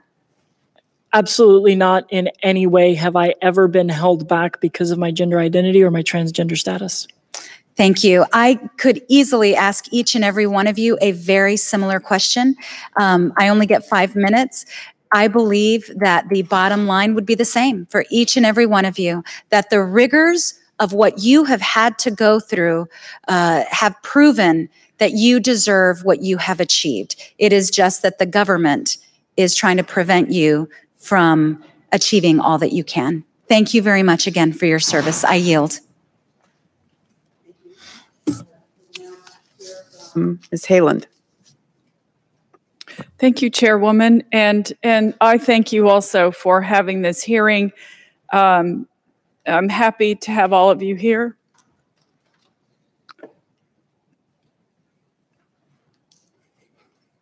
I just first wanted to say to all of you that I'm so grateful for your service to our country. My dad was a 30-year career Marine, and my mom was a Navy veteran. I traveled a lot as a kid because of my dad's career, and at one point, you know, when it was probably 10 years ago or something, I asked my mom, was she disappointed that none of us, there's 4 of us, was she disappointed that none of us joined the service? And she said, no, you served your time. So I understand that it's like, as a country, all of us should value our veterans. And I just want you to know that regardless of what the president says, there are millions of Americans who appreciate the service that you've given to our country. And I just want you to know that we do appreciate it. It's not everybody who will make a decision to say, I would die for my country, because a lot of people wouldn't. And I believe if there's one person that isn't fit to serve, we all know who that is right now, because that person devalues things that people want to do to make our country better and to move it forward. And although I can't apologize for that person, I can tell you that I will do everything in my power to make sure that we can bring back some civility and respect to the people who are serving our country. So I just wanted you to know that. My daughter's gay, and that doesn't make me more understanding. In fact, I didn't even know she was gay. And I found out from someone else, and I asked her, why didn't you tell me you were gay? And she said, do you think teenagers sit their parents down and tell them they're heterosexual? And I said, probably not. And she said, then why should I have to tell you I'm gay? And I thought, point well taken, right? Everybody should just be who they are, and everyone should accept them for that. And I want you to know that I accept you for who you are, and I just feel like right now, if you tried to be someone you're not, you would not be as effective. And you've pretty much all said that in your testimony. And I appreciate you for being so honest. And so I guess, I mean, I feel like there's so much discrimination in this country, and like those of us who care deeply about that, that's why we ran for Congress. It's one of the reasons why so many of us ran for Congress, because we want to make things right for people, for everybody, for trans people, for immigrants, for people who have been marginalized. And I come from a culture of people who were marginalized. So I apologize for going on, but I just wanted you to know that that there are so many people who just appreciate your service, and I thank you all deeply for that. I guess I could have one question, and that is, I mean, you all kind of expressed your, like, as a low point in your careers is what, this last time when the president tweeted out his tirades of discrimination toward trans service members. And how were your peers? How were the people you served with? I mean, how did they come out to support you? What did you experience from other service members, whether they were trans or not? I'm just curious what the morale is out there with the people that you're serving with, and we can start with. I don't have much time left, but Lieutenant Commander, yes, you ma'am. can answer the question, and I might have to yield. So, in my personal capacity, as I stated earlier, I'm president of an organization that supports transgender service members, and I work in a mostly civilian organization with military bosses and some military people. And the day that happened, they knew that my leadership with my service members was needed for that day. And they sent me home to make sure that I was able to corral my service members, make sure that they were okay, and take care of our transgender service members to ensure that the information, that we calmed them down and sent them right back to work. Because that was what we were called to do that day. Thank you, Lieutenant Commander. Finally, Mr. Brown. Well, first of all, thank you, Madam Chair, for allowing me to participate in today's hearing. I want to begin by thanking Lieutenant Commander Drummond for inviting me last year to be a speaker at the 7th Annual LGBT Pride Day at the Pentagon, and it meant a lot to me. I want to thank each and every one of you for your service. And for your willingness to testify before this committee. You know, when President Truman signed the executive order desegregating the armed forces. He said, whereas it is essential that there be maintained in the armed services of the United States the highest standards of democracy, with equality of treatment and opportunity for all those who serve in our country's defense. And then 60 years later, in 2008, Secretary of Defense Robert Gates, while he was speaking at the anniversary of the signing of that executive order, he said, no aspect of Black Americans' quest for justice and equality under the law has been nobler than what has been called the fight for the right to fight. You are now engaged, and we are with you, in a very noble fight for the right for all Americans to fight. So I thank you very much. Look, I spent 30 years in uniform, 5 on active duty, another 25 in the reserves, a year in Iraq. I served with the most patriotic men and women from all 4 corners of this country, straight and gay, Black and white, all faiths, all races, all 4 corners of this country. We knew each other. And as you testified today and shared your experience, all we cared about is whether you could do the job.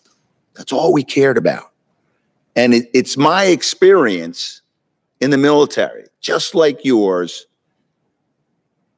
that leads me to confidently conclude that there should be absolutely no ban, no differentiation, no discrimination against transgender persons who want to serve in the United States military. And again, I want to thank the chair for allowing me to participate. Here's my question.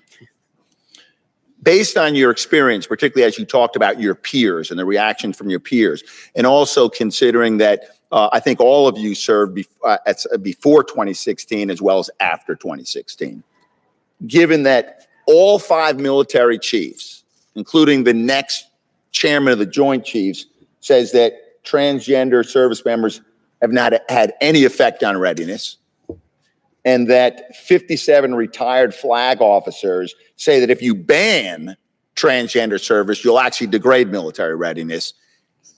Can you describe what the impact would be on a policy as proposed, this 2018 policy proposed, where you have transgender service members who are serving but are prohibited from transitioning? What kind of impact does that have on morale and readiness and unit cohesion? Sir, I think that there's a couple things to make clear here. And one is that the 2 policies are very different, right? So currently transgender people can join the military, assuming they meet all other standards. Soldiers, and this comes to the point that you're making, soldiers now are allowed to seek care no matter what, whether it's trans-related or not. If the policy changes, soldiers will no longer be allowed to seek care. Soldiers, sailors, airmen, and Marines will no longer be allowed to seek care no matter what. Because if you go to mental health and say, I'm trans, and you get a diagnosis of gender dysphoria, regardless of your job performance under the new policy, you're eligible to be terminated. So we're asking service members to start hiding what's actually going on. You're also gonna, when you look at what Secretary Carter said, when we changed the policy, he said, we've put commanders in a bad place because they're trying to retain talent and do the right thing by their soldiers, but the regulations aren't clear.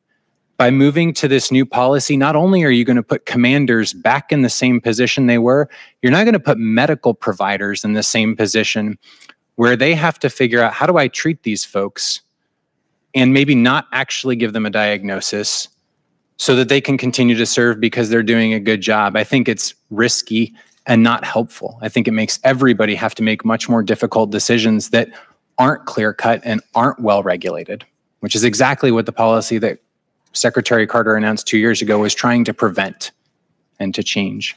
Gentleman's time has expired. Let me just conclude this panel by saying that I've been in the House of Representatives now for about 11 years almost.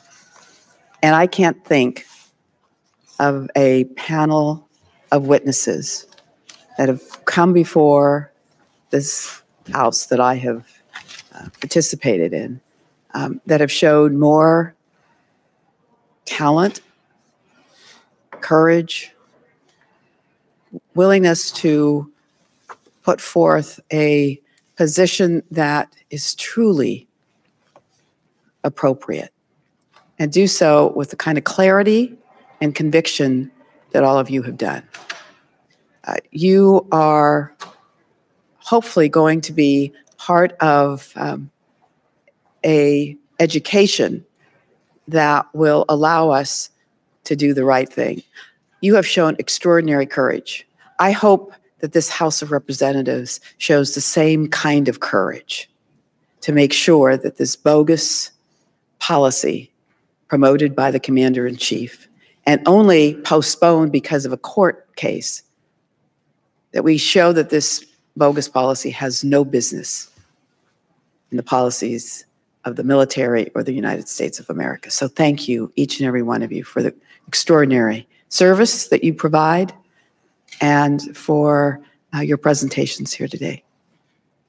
Thank you. And we're now going to take a brief couple-minute recess and transfer into the second panel. Thank you all very much.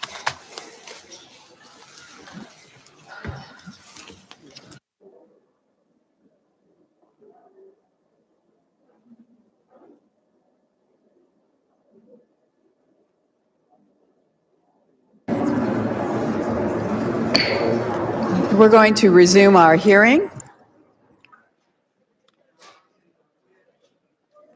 Those of you that would like to have a conversation, please take them out of the room.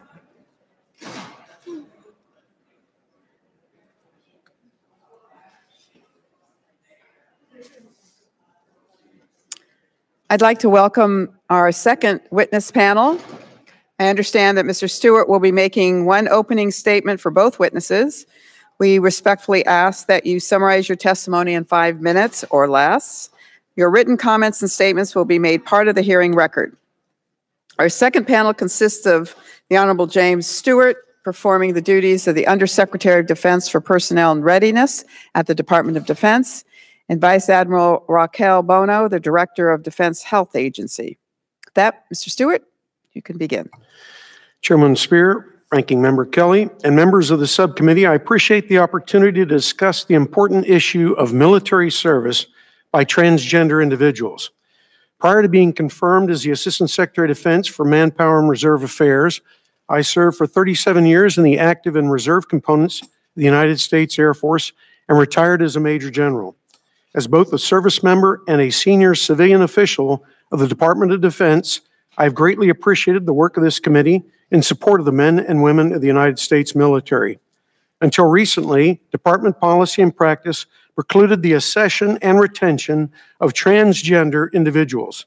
However, in 2016, the department announced significant changes which made clear that no one could be denied accession or involuntarily discharged from service solely based on gender identity.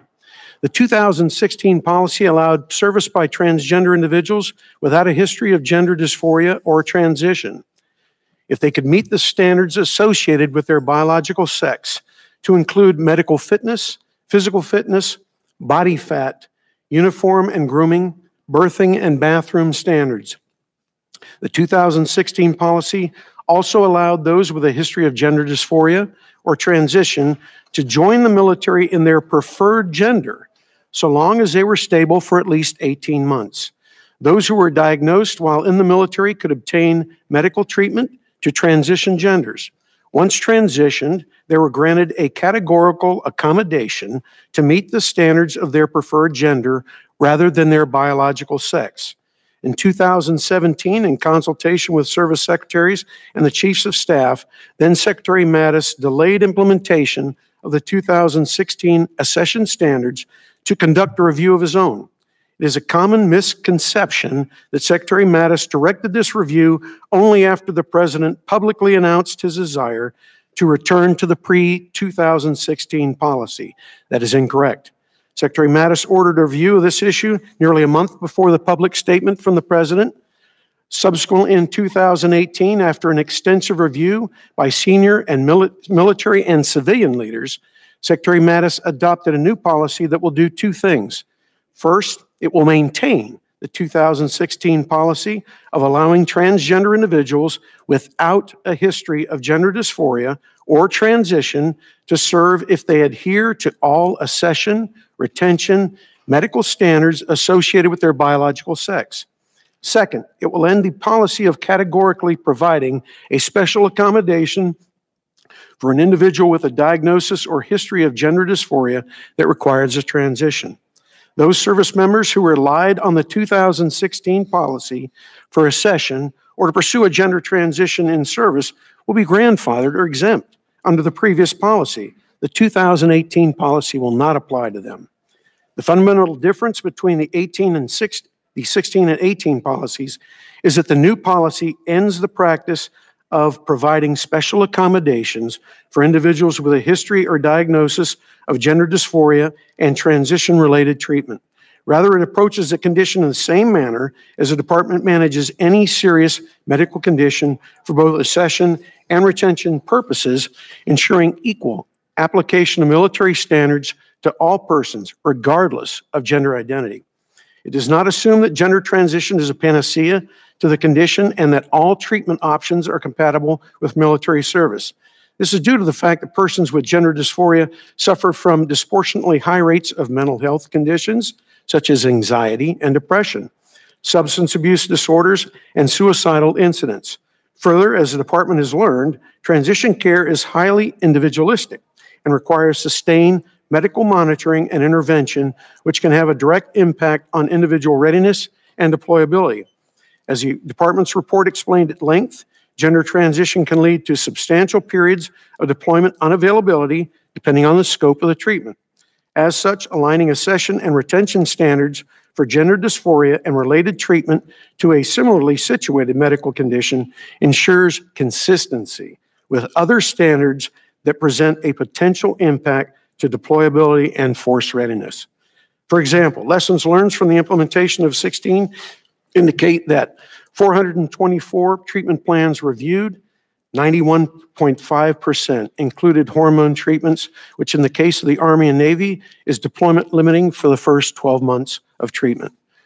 Before I conclude, I would like to address a common criticism levied against the proposed policy. Many have described the policy as a ban on transgender individuals. This characterization is incorrect. To the contrary, the 18 policy, like the 16 policy, prohibits a denial of accession or involuntary separation solely on the basis of gender identity, so long as transgender persons, even those with a history of gender dysphoria, are willing and able to adhere to the standards associated with their biological sex and have not had disqualifying medical treatments, they may serve, and we definitely welcome them. It is important to remember that not all persons who identify as transgender have been diagnosed with or have a history of gender dysphoria. According to the American Psychiatric Association, not all transgender people suffer from gender dysphoria. And that distinction is important to keep in mind. The department's data appears to bear this out. For example, 8,900 active duty service members identify as transgender, according to a 2016 DoD survey. Yet, as of 1st of February 2018, only 937 have been diagnosed with gender dysphoria. In proposing a new policy, the department is aware that some former officials and military leaders, along with advocacy groups and certain medical communities of practice, have reached a different judgment on this issue.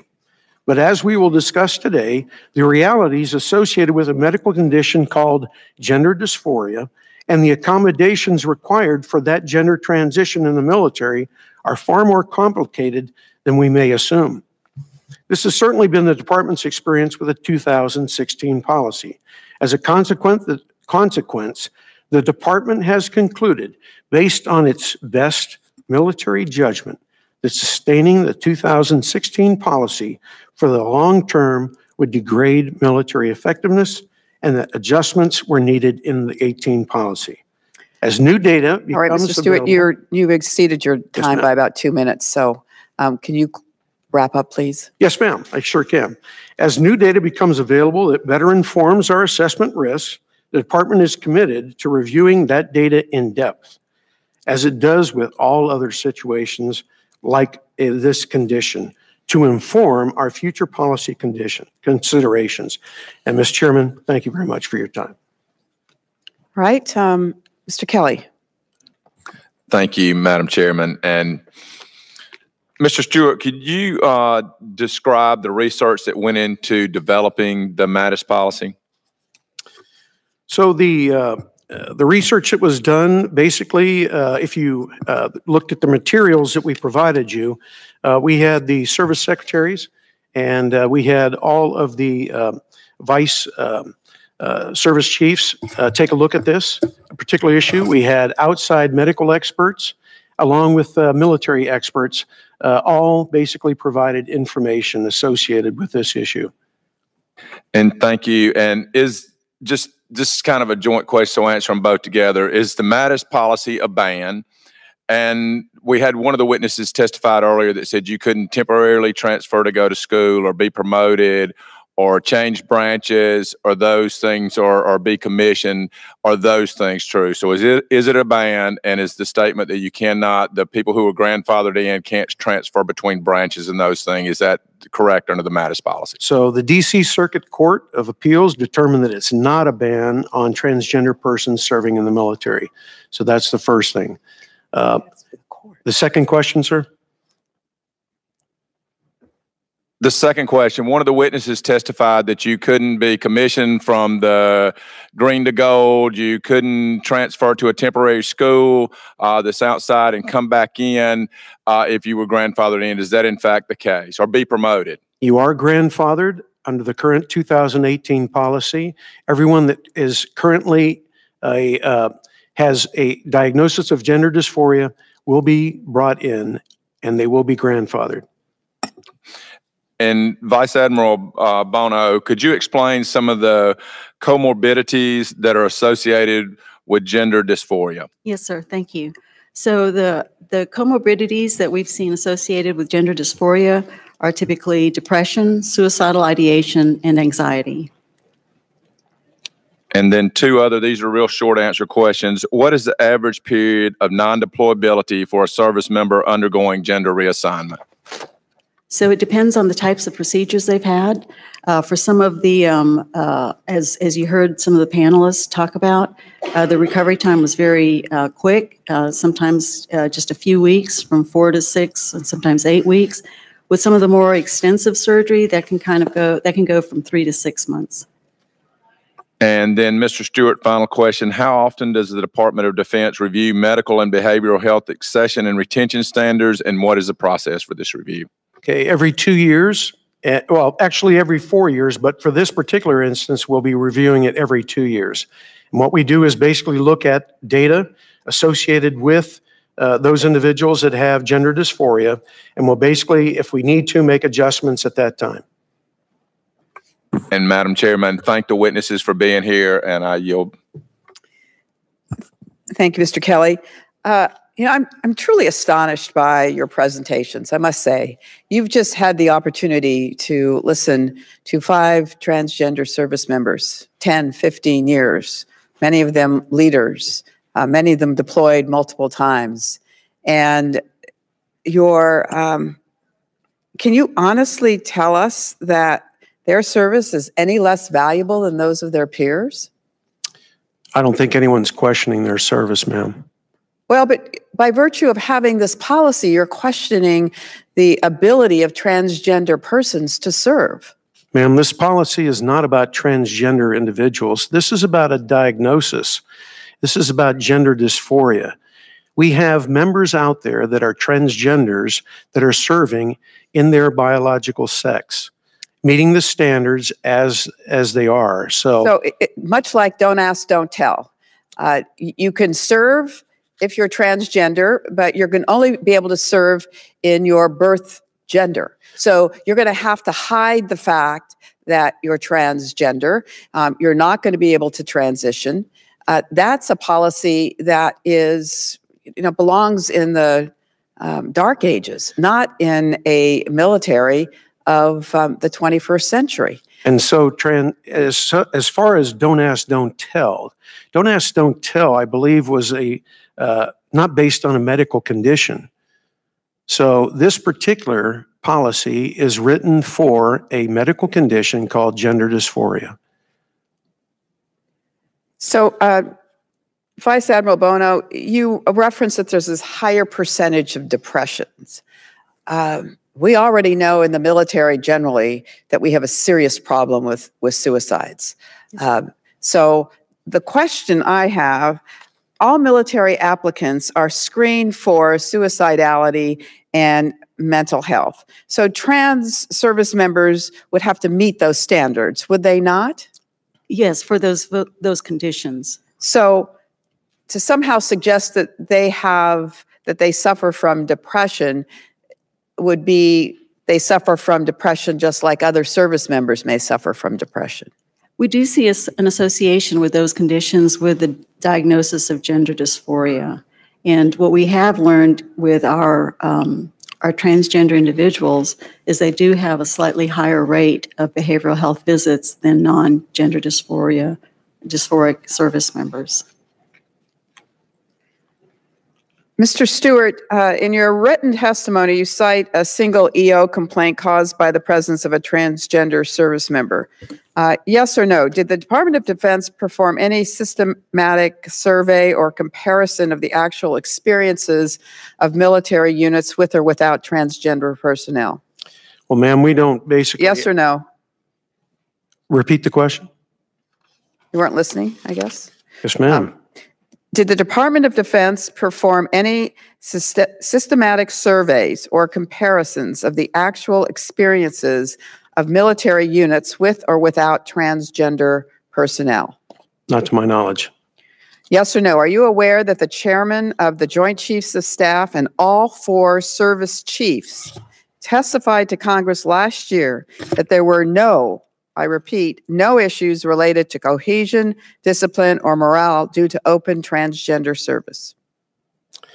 So I believe you asked them about the service of transgender individuals. You did not ask them about gender dysphoria. Did they all testify that there were no issues related to cohesion and discipline? Since we don't track transgender individuals, it would be tough for them to determine whether this particular situation that we're talking about with a medical condition would apply. Have you conducted a study on how many of the commanders of the over 14,700 estimated transgender service members have faced issues of readiness or unit cohesion?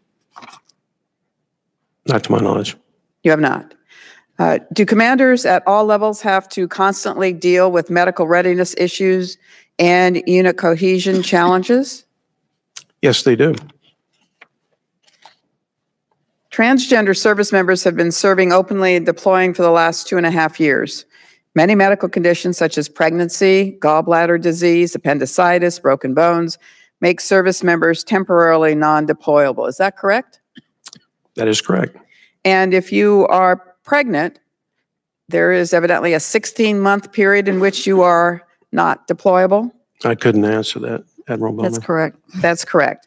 So why is the issue of temporary non-deployability of trans service members seen as something different than that of any other service member with a particular condition? So the information that we have is that time off or the time away from duty for the Army was about 167 days. For the Air Force, it was about 159. We provide common standards that promote fairness. You just heard testimony today from each of the 5 service members that their time off was de minimis. Many of them did it during holiday breaks, vacation time, 7 weeks, 2 weeks. I mean, that does not reflect the experiences that you're suggesting. No, ma'am. And basically, we had a panel of experts take a look at this, and this is what they came up with. Well, did they talk to these 5 persons? I'm sure they did, but I don't know. I wasn't around during that time frame. All right.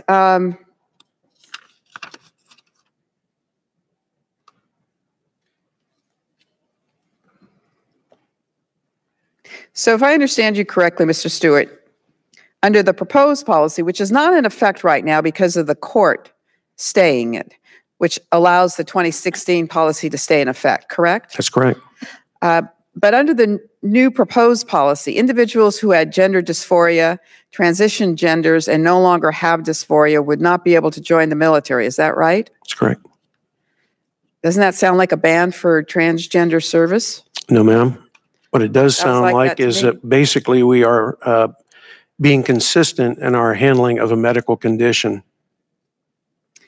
The reference to a year for hormone therapy, Vice Admiral Bono, according to the testimony by the expert medical professional, he suggested that it was much less than the 1 year that the military is suggesting. Can you speak to that? Yes, ma'am. Thank you. So when we put together the original clinical guidelines, we were using at the time the Endocrine Society's recommendations. This is a very quickly evolving field of care, and so it is very possible that other experience now shows that it can be compressed and shorter than a year. And as Mr. Stewart mentioned, this would be one of those aspects that we would review as we looked at this. So when might you do that? We'll probably do it every 2 years, ma'am, is when we go ahead and review policies. So when was the last policy, 2018? Yes, ma'am. So it would be 2020? Yes, ma'am. All right. Ms. Trahan? Thank you, Madam Chair. Mr. Stewart, I'm going to be quick because I have a lot to cover in my 5 minutes. First, thank you for your service. Appreciate you being here today. Before this assignment, you were an Air Force Major General. You logged 4,700 hours of flight time in your 37 years in active duty and in the reserves. I'm sure the Air Force invested a lot in you and it paid off. Do you know the total cost of training a combat-ready pilot today? No. The cost to train a single fifth-generation fighter pilot is approximately $11 million today. And I'm sure you're aware of the stunning pilot shortage that we have. 1 out of 4 of all Army, Air Force, and Marine Corps billets are empty. And today we learned that we missed our recruiting goals. Are you aware of any transgender pilots currently serving openly? And if so, how many? I wouldn't be aware of that because, again, you have to identify yourself as a transgender. We don't track it in the Department of Defense. Fair. Would you say that this ban is actually counterproductive to the readiness of the military by hindering our retention ability, given the critical shortages that we already have? And so we were dealing with what you're calling a ban. What we're talking about is a medical condition, which we're basically going ahead and making it fair for all as far as accession standards. Okay. Well, I just want to talk about the cost and our readiness a little bit, because there is a risk of, as we learned here today, of people who have transitioned to, if they leave service, not being able to come back. And that is an enormous cost to our military and to our readiness. So despite what the president will have us believe, the medical costs of a transition-related health care, it's actually not making a dent in the Department of Defense's overall health care budget. The DoD has spent only $8 million on transgender-related medical costs since 2016. That is only 0.016% of 1 year of the Pentagon's total annual healthcare spend. So if I'm doing my math right, the retraining cost of losing just one transgender military pilot is 3 times more than the entire transition-related care for the military in 1 year. So my question is, and you probably have figured it out, why would the Department of Defense spend more money replacing pilots we can't even afford to lose when we're already so short on pilots that we're in a readiness crisis? And so for those individuals, there are a waiver available. But ultimately, the retention piece is very, very difficult issue as far as retaining them. But we're not talking about a transgender individual and kicking them out just based on the fact that they are self-identified as a transgender. The whole policy here that we've been looking at is a condition. And so ultimately, like all medical conditions. I'm so sorry. I think the outcomes will be the same. We're actually going to add to the shortage that we already have today and put our readiness at risk. But I'm gonna switch gears.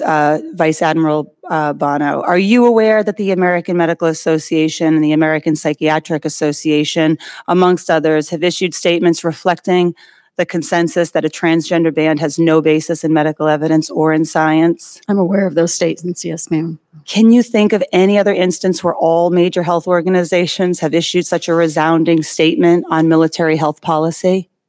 Well, I do know that those studies and their statements are out there. One of the things that we have been doing, though, is following the progress of our own transgender service members and being able to watch to see what their transition and their care encompasses. And so much of what we have learned has been based on the care that we've been able to give our transmember service members in the past couple of years. And that is something that is slightly different from what... How so? How is it divergent from what the major medical... So thank you. So what we've observed with our transgender service members is their behavioral health visits are 22 visits per person, as opposed to 2 for the non-gender dysphoric service members.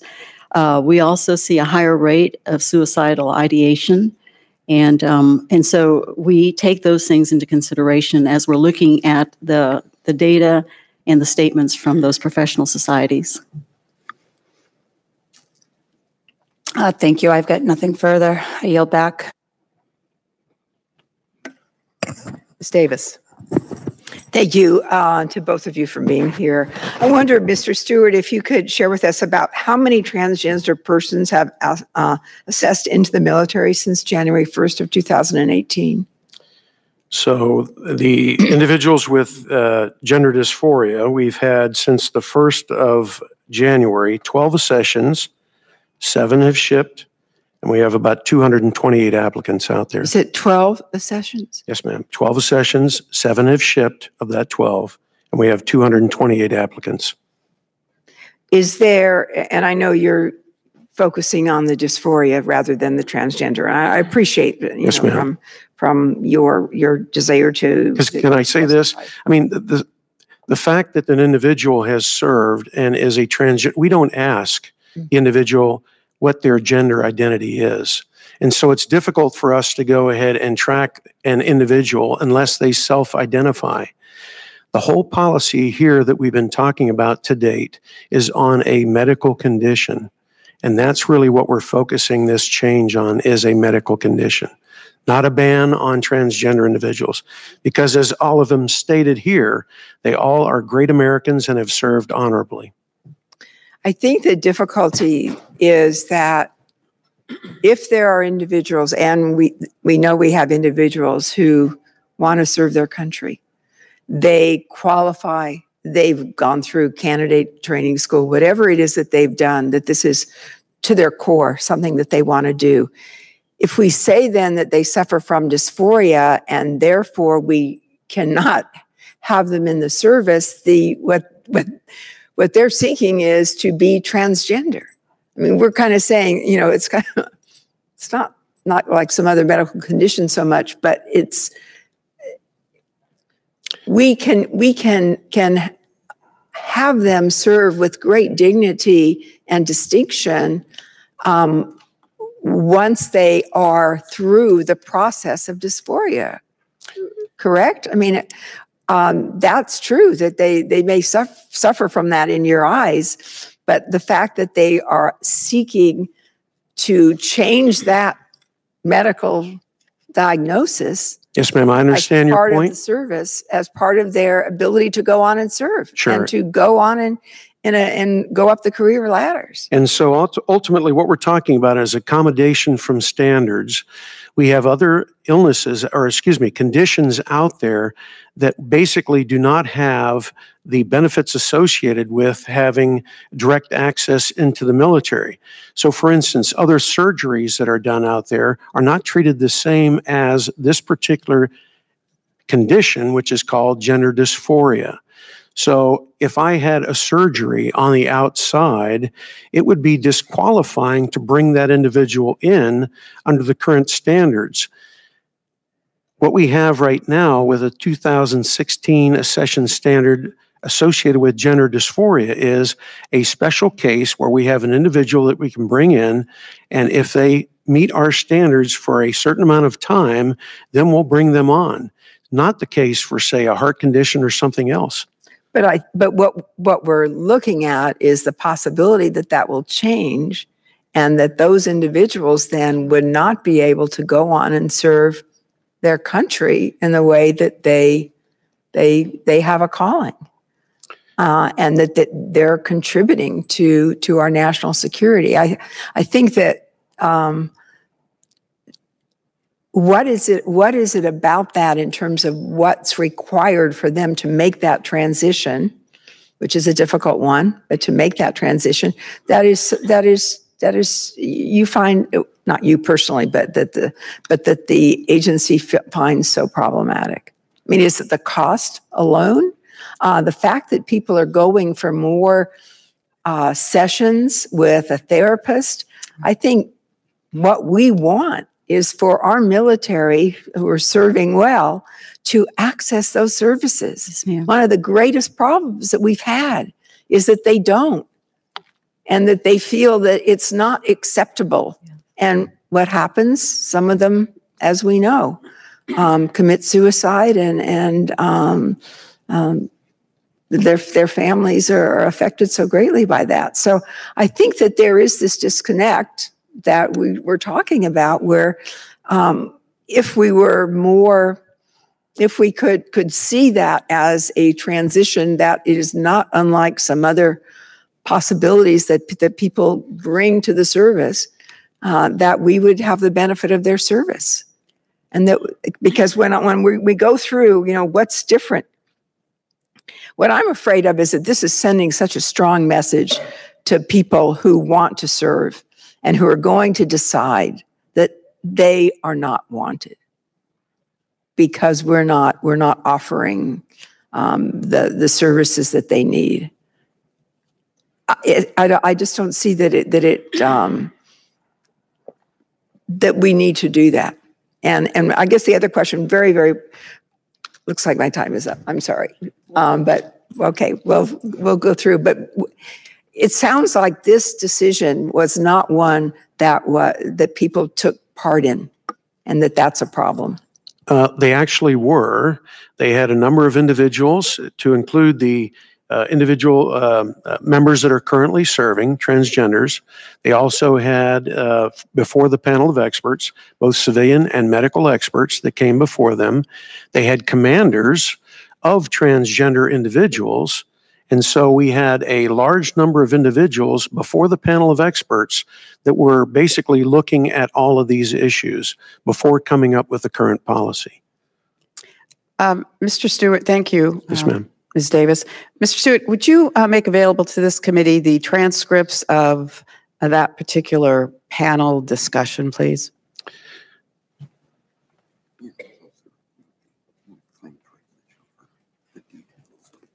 So as you know, we have current litigation going on right now. So would that be deliberative process?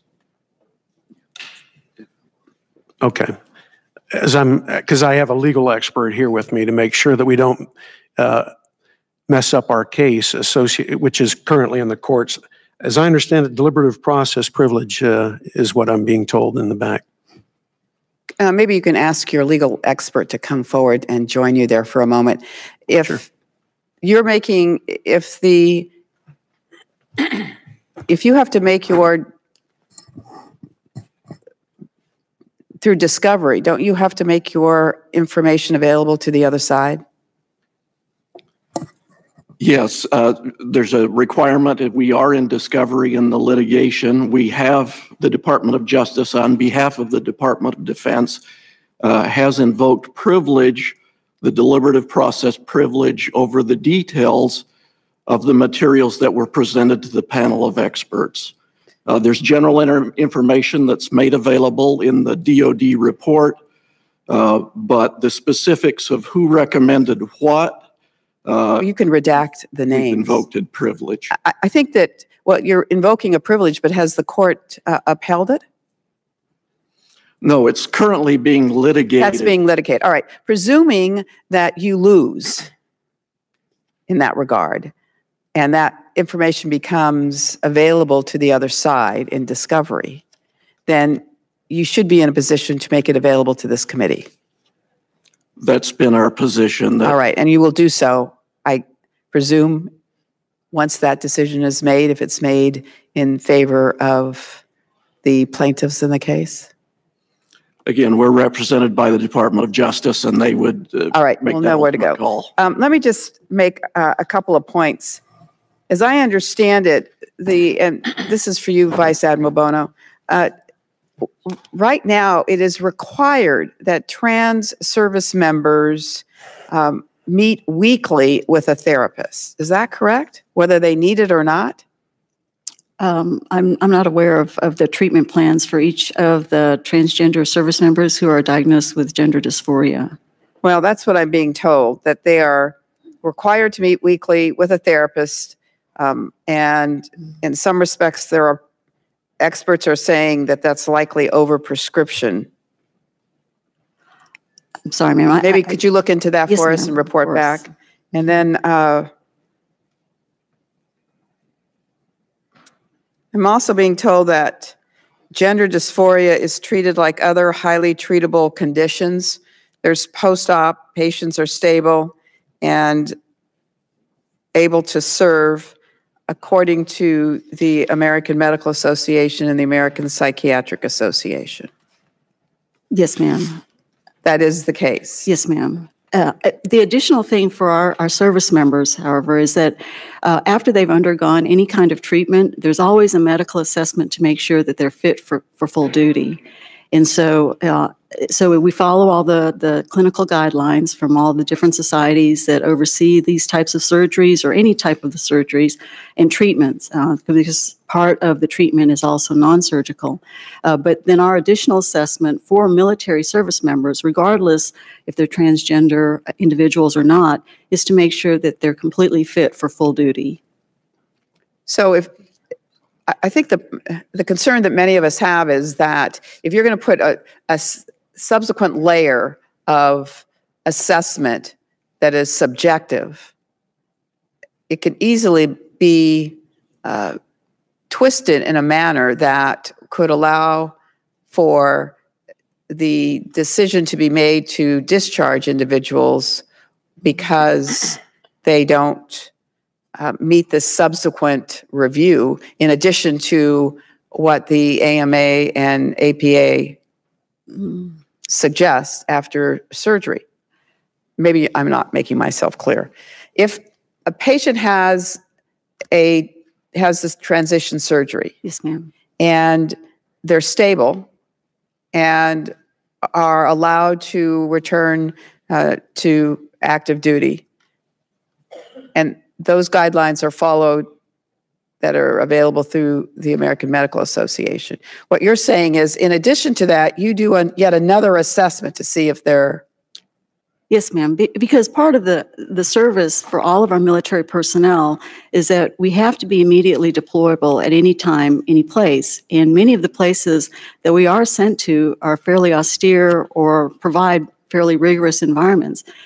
We just want to make sure that each of our service members are in the best condition to serve and that they're not an additional risk to their own health or to the safety of other service members.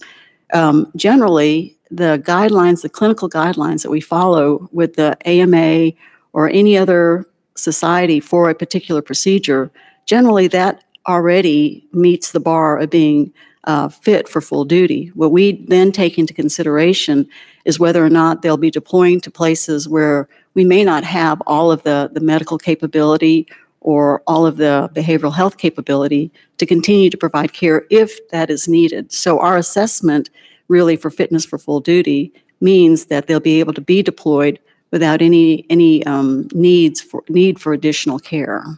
All right, thank you. Ms. Escobar? Thank you, Madam Chair. Mr. Stewart, I'm very curious about this panel, and I realize that there are some restrictions on us being able to see any documentation right away. But can you tell me, were there, to your knowledge, were there any dissenting voices on the panel? I wasn't involved in it, so I couldn't answer that. And it was this panel that drove this policy? Yes, the panel of experts basically were put together by the secretary. The secretary basically got all of these experts together to determine whether or determine what the policy changes were going to be. Ultimately, the secretary was concerned about the fact that the implementation of this policy, and so he called together a panel of experts to make sure that we were making sure that we had the right accession policy in place to make sure that it met all of his lethality standards as far as deployment and those kinds of things. So one person, it was the secretary, made the determination about who would serve on the panel. Is that your understanding? As I understand it, the secretary basically called it together and basically identified who the individuals were going to be. In the advanced materials that I provided to you on page 18, we'll go ahead and give you a really descriptive idea of the panel of experts itself. If you turn to it, it'll actually point out to you that the panel consisted of the undersecretaries of the military departments, the Armed Services Vice Chiefs, the Vice Commandant of the Coast Guard, and senior enlisted advisors chaired by, at that time, the performing the duties for the Undersecretary of Defense for Personnel Readiness. And all those individuals work for the Secretary of Defense? That's correct. Okay, so the Secretary's subordinates were given direction by the Secretary, I'm assuming? That's true. Okay. In your testimony, the written testimony on page 2, you state, those who were diagnosed with transsexualism while in service would generally be discharged, although typically because they suffered from associated medical conditions such as depression or anxiety that were also a basis for separation. Are depression and anxiety treatable? They are. Yes, ma'am. Okay. Can you describe what medical rationale might have gone into this decision? I would defer to the Admiral on the medical side. Thank you. So what we did is we used the same criteria that we use for the treatment of depression in any service member. And so depression or anxiety, we use the same standards for that, and that is some stability without the need for additional medication over a period of time. Is every service member who suffers from depression or anxiety treated in the same way? Yes, Essentially, they would be discharged? Oh, no, ma'am, not in that same way. They're treated in the same way in that they are evaluated and then a treatment plan. And then for each service member being able to be stable from that diagnosis, then they're allowed to continue their service. But someone who suffers from the condition, gender dysphoria, would be treated differently in the sense that the consequences for their depression and anxiety would mean that they would get a different outcome. So I believe in the new policy, what we're looking at is that there would be a period of stability of 36 months if they did have that the diagnosis of gender dysphoria. So if they did receive treatment and they were stable for 36 months, then they would be considered for accession. Has there been any evidence of any difficulties in service for transgender servicemen or servicewomen? So since we don't really track whether they're a transgender, I mean, that's a self-identified condition. So in other words, The only thing that we're basically looking at here is gender dysphoria. We don't track whether a service member is identified or self-identified as a transgender individual. So tracking in the Department of Defense, we don't do that. Well, if the individuals before us today were any indication of the caliber of service member, we are really losing out on an incredibly talented group of patriots. I have one last question. Can I answer that? Because so, I have yes, my time's running out, sorry. How is this not discrimination? We're looking at a condition. We're not looking at discriminating against someone who self-identifies as a transgender individual. I'm out of time. Thank you, Mr. Brown. Thank you. Would you please define briefly gender dysphoria?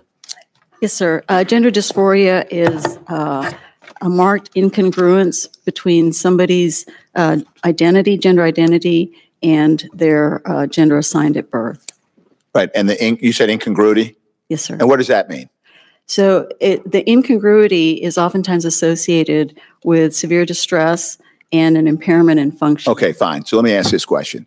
Got a cisgender male and a transgender male who has not transitioned. They show up to enlist under the proposed policy. Both, if the transgender male didn't have gender dysphoria, both could enlist into the military, right? Yes. That's correct. Now, if three people show up, cisgender, transgender, who has undergone transition shows up, can the third person, the transgender male who has undergone transition, can they enlist under the proposed policy? No. That's the ban. That is the ban. Hold on.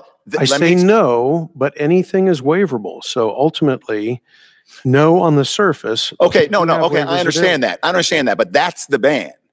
Yeah, I show up, I say I'm a transgender male. Yeah, I get to come in. No, but if I'm transgender, if you identify as a transgender male, let me ask the question then. Let me clarify, because maybe you didn't get my question. Hold on, no, I'm reclaiming my time. Let me re-ask the question.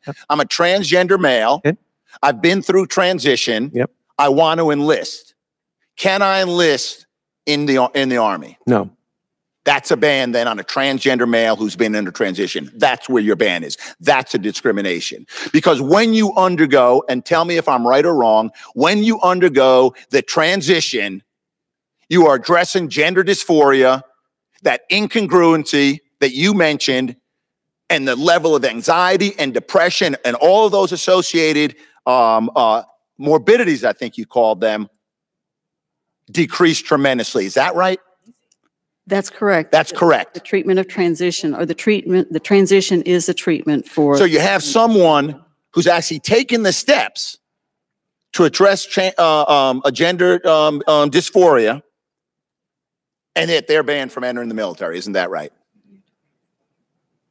Yes or no? Yes. Yes. Okay.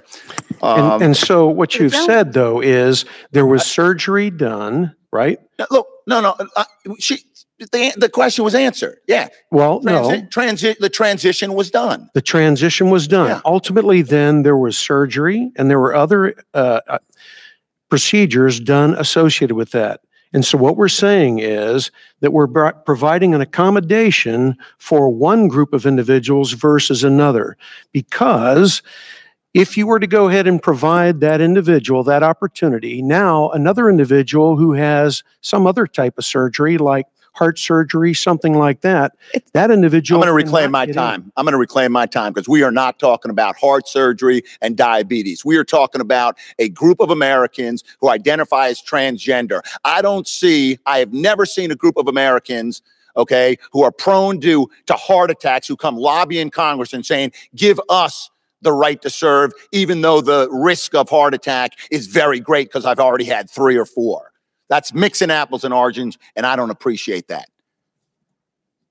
I hear about special accommodations. The same thing was said about African Americans when they want to enter the Army in an integrated Army in 1948. Same thing was said about gay, lesbian, and bisexual members that wanted to serve. And that's where, yes, it is like don't ask, don't tell, because there is a difference. You're gay, lesbian, bisexual, but you don't want to do so in the open, you can serve. You're transgender, and only if you agree not to transition, then you can serve. That's just like don't ask, don't tell. So this conversation about, well, we don't ask about transgender, we just go for gender dysphoria, and then when someone addresses it, they're not allowed to come into the military, that's a problem. I yield back the balance of my time. Brown, thank you. I'd like to just follow up on Mr. Brown's questioning, because it would appear that the issue around transgender is this issue around gender dysphoria. That's the big concern. If someone has already had the surgery, has transitioned, the likelihood of gender dysphoria drops dramatically. So to Mr. Brown's question, how could you possibly deny that individual the opportunity to serve if they want to? And I go back to my earlier statement, which is a surgery that was done, other treatment that was done for that particular individual, that provides a accommodation from standards. We have other individuals that would like to assess that basically have other types of surgeries. And so ultimately, ma'am, those particular surgeries keep an individual from coming in. I'll give you an example. An individual that has, as I mentioned before, a heart condition and basically has had the surgery. If we were to go ahead and let them in, well, we don't let them in I essence. know, but you're talking, Mr. Stewart, of a health condition. And what we're talking about here is a health condition called gender dysphoria. Yes, ma'am. No, but they don't have gender dysphoria anymore. They've taken care of it. They've had the transitional surgery. And so, back to my earlier comment, if they have the surgery, other surgeries are disqualifying that we have out there in the accession world. Yes, ma'am. So there are you're not helping your case, I regret to tell you, but go ahead, Vice Admiral. Thank you. There are certain surgical procedures or certain surgeries that people have that are already disqualifying for military service. And so that's part of the consideration, is that there are surgical procedures. Can you give us an example? Yes, ma'am. So surgery for cancers, those are disqualifying for coming into the service. We do know that even though somebody may have had a cancer diagnosis and they successfully have the surgery, which cures their cancer, and they are in remission, by virtue of the fact that they've had that diagnosis and the surgery, they're disqualified for military service. There are other surgical procedures of the same way. Back surgery is another one. So there's a whole range. And in this case, the surgical procedures for transition are considered disqualifying. But it's disqualifying in part because if you've had back surgery, the likelihood of you being able to meet the physical standards, or you have cancer and it's in remission, but it's potentially going to reoccur, may impact your ability to meet the physical standards. If you have had transition surgery and you can meet all the physical standards, how can we possibly deny that individual from serving? I mean, you're in a difficult position. I understand. Madam, agree. Madam Chair, Yes. if we at some point, I accommodated and went an hour later, and I obviously would at some point if we can. But there is one condition, if I may comment. I had a application for West Point a couple of years ago, and it happened to be a friend of mine, and he had a condition where he was born, his child was born, and I don't know the medical terminology, but it was on the bottom instead of the front, and that was disqualifying. But it was waiver. No, not birth. And it was. And if you know the medical term, please tell me so I don't. But Hypospadias. Yeah, and it was disqualifying, but there's a waiver for that process, Yes. like there are any medical processes, Yes. diabetes or Yes. or scoliosis or flat feet or sleep apnea, a list of conditions which are disqualifying from entry, but there's a waiver for those if you can show that you're completely recovered. Is that correct, Vice Yes, Admiral sir. Bono? Yes, sir. That's correct. All right. Is there any further questions? No. All right. We want to thank both our witnesses. Thank all of you for attending, and this committee hearing stands adjourned. I just wanted to ask a question. I kind of understand a little bit, and I don't know just the medical. I think that.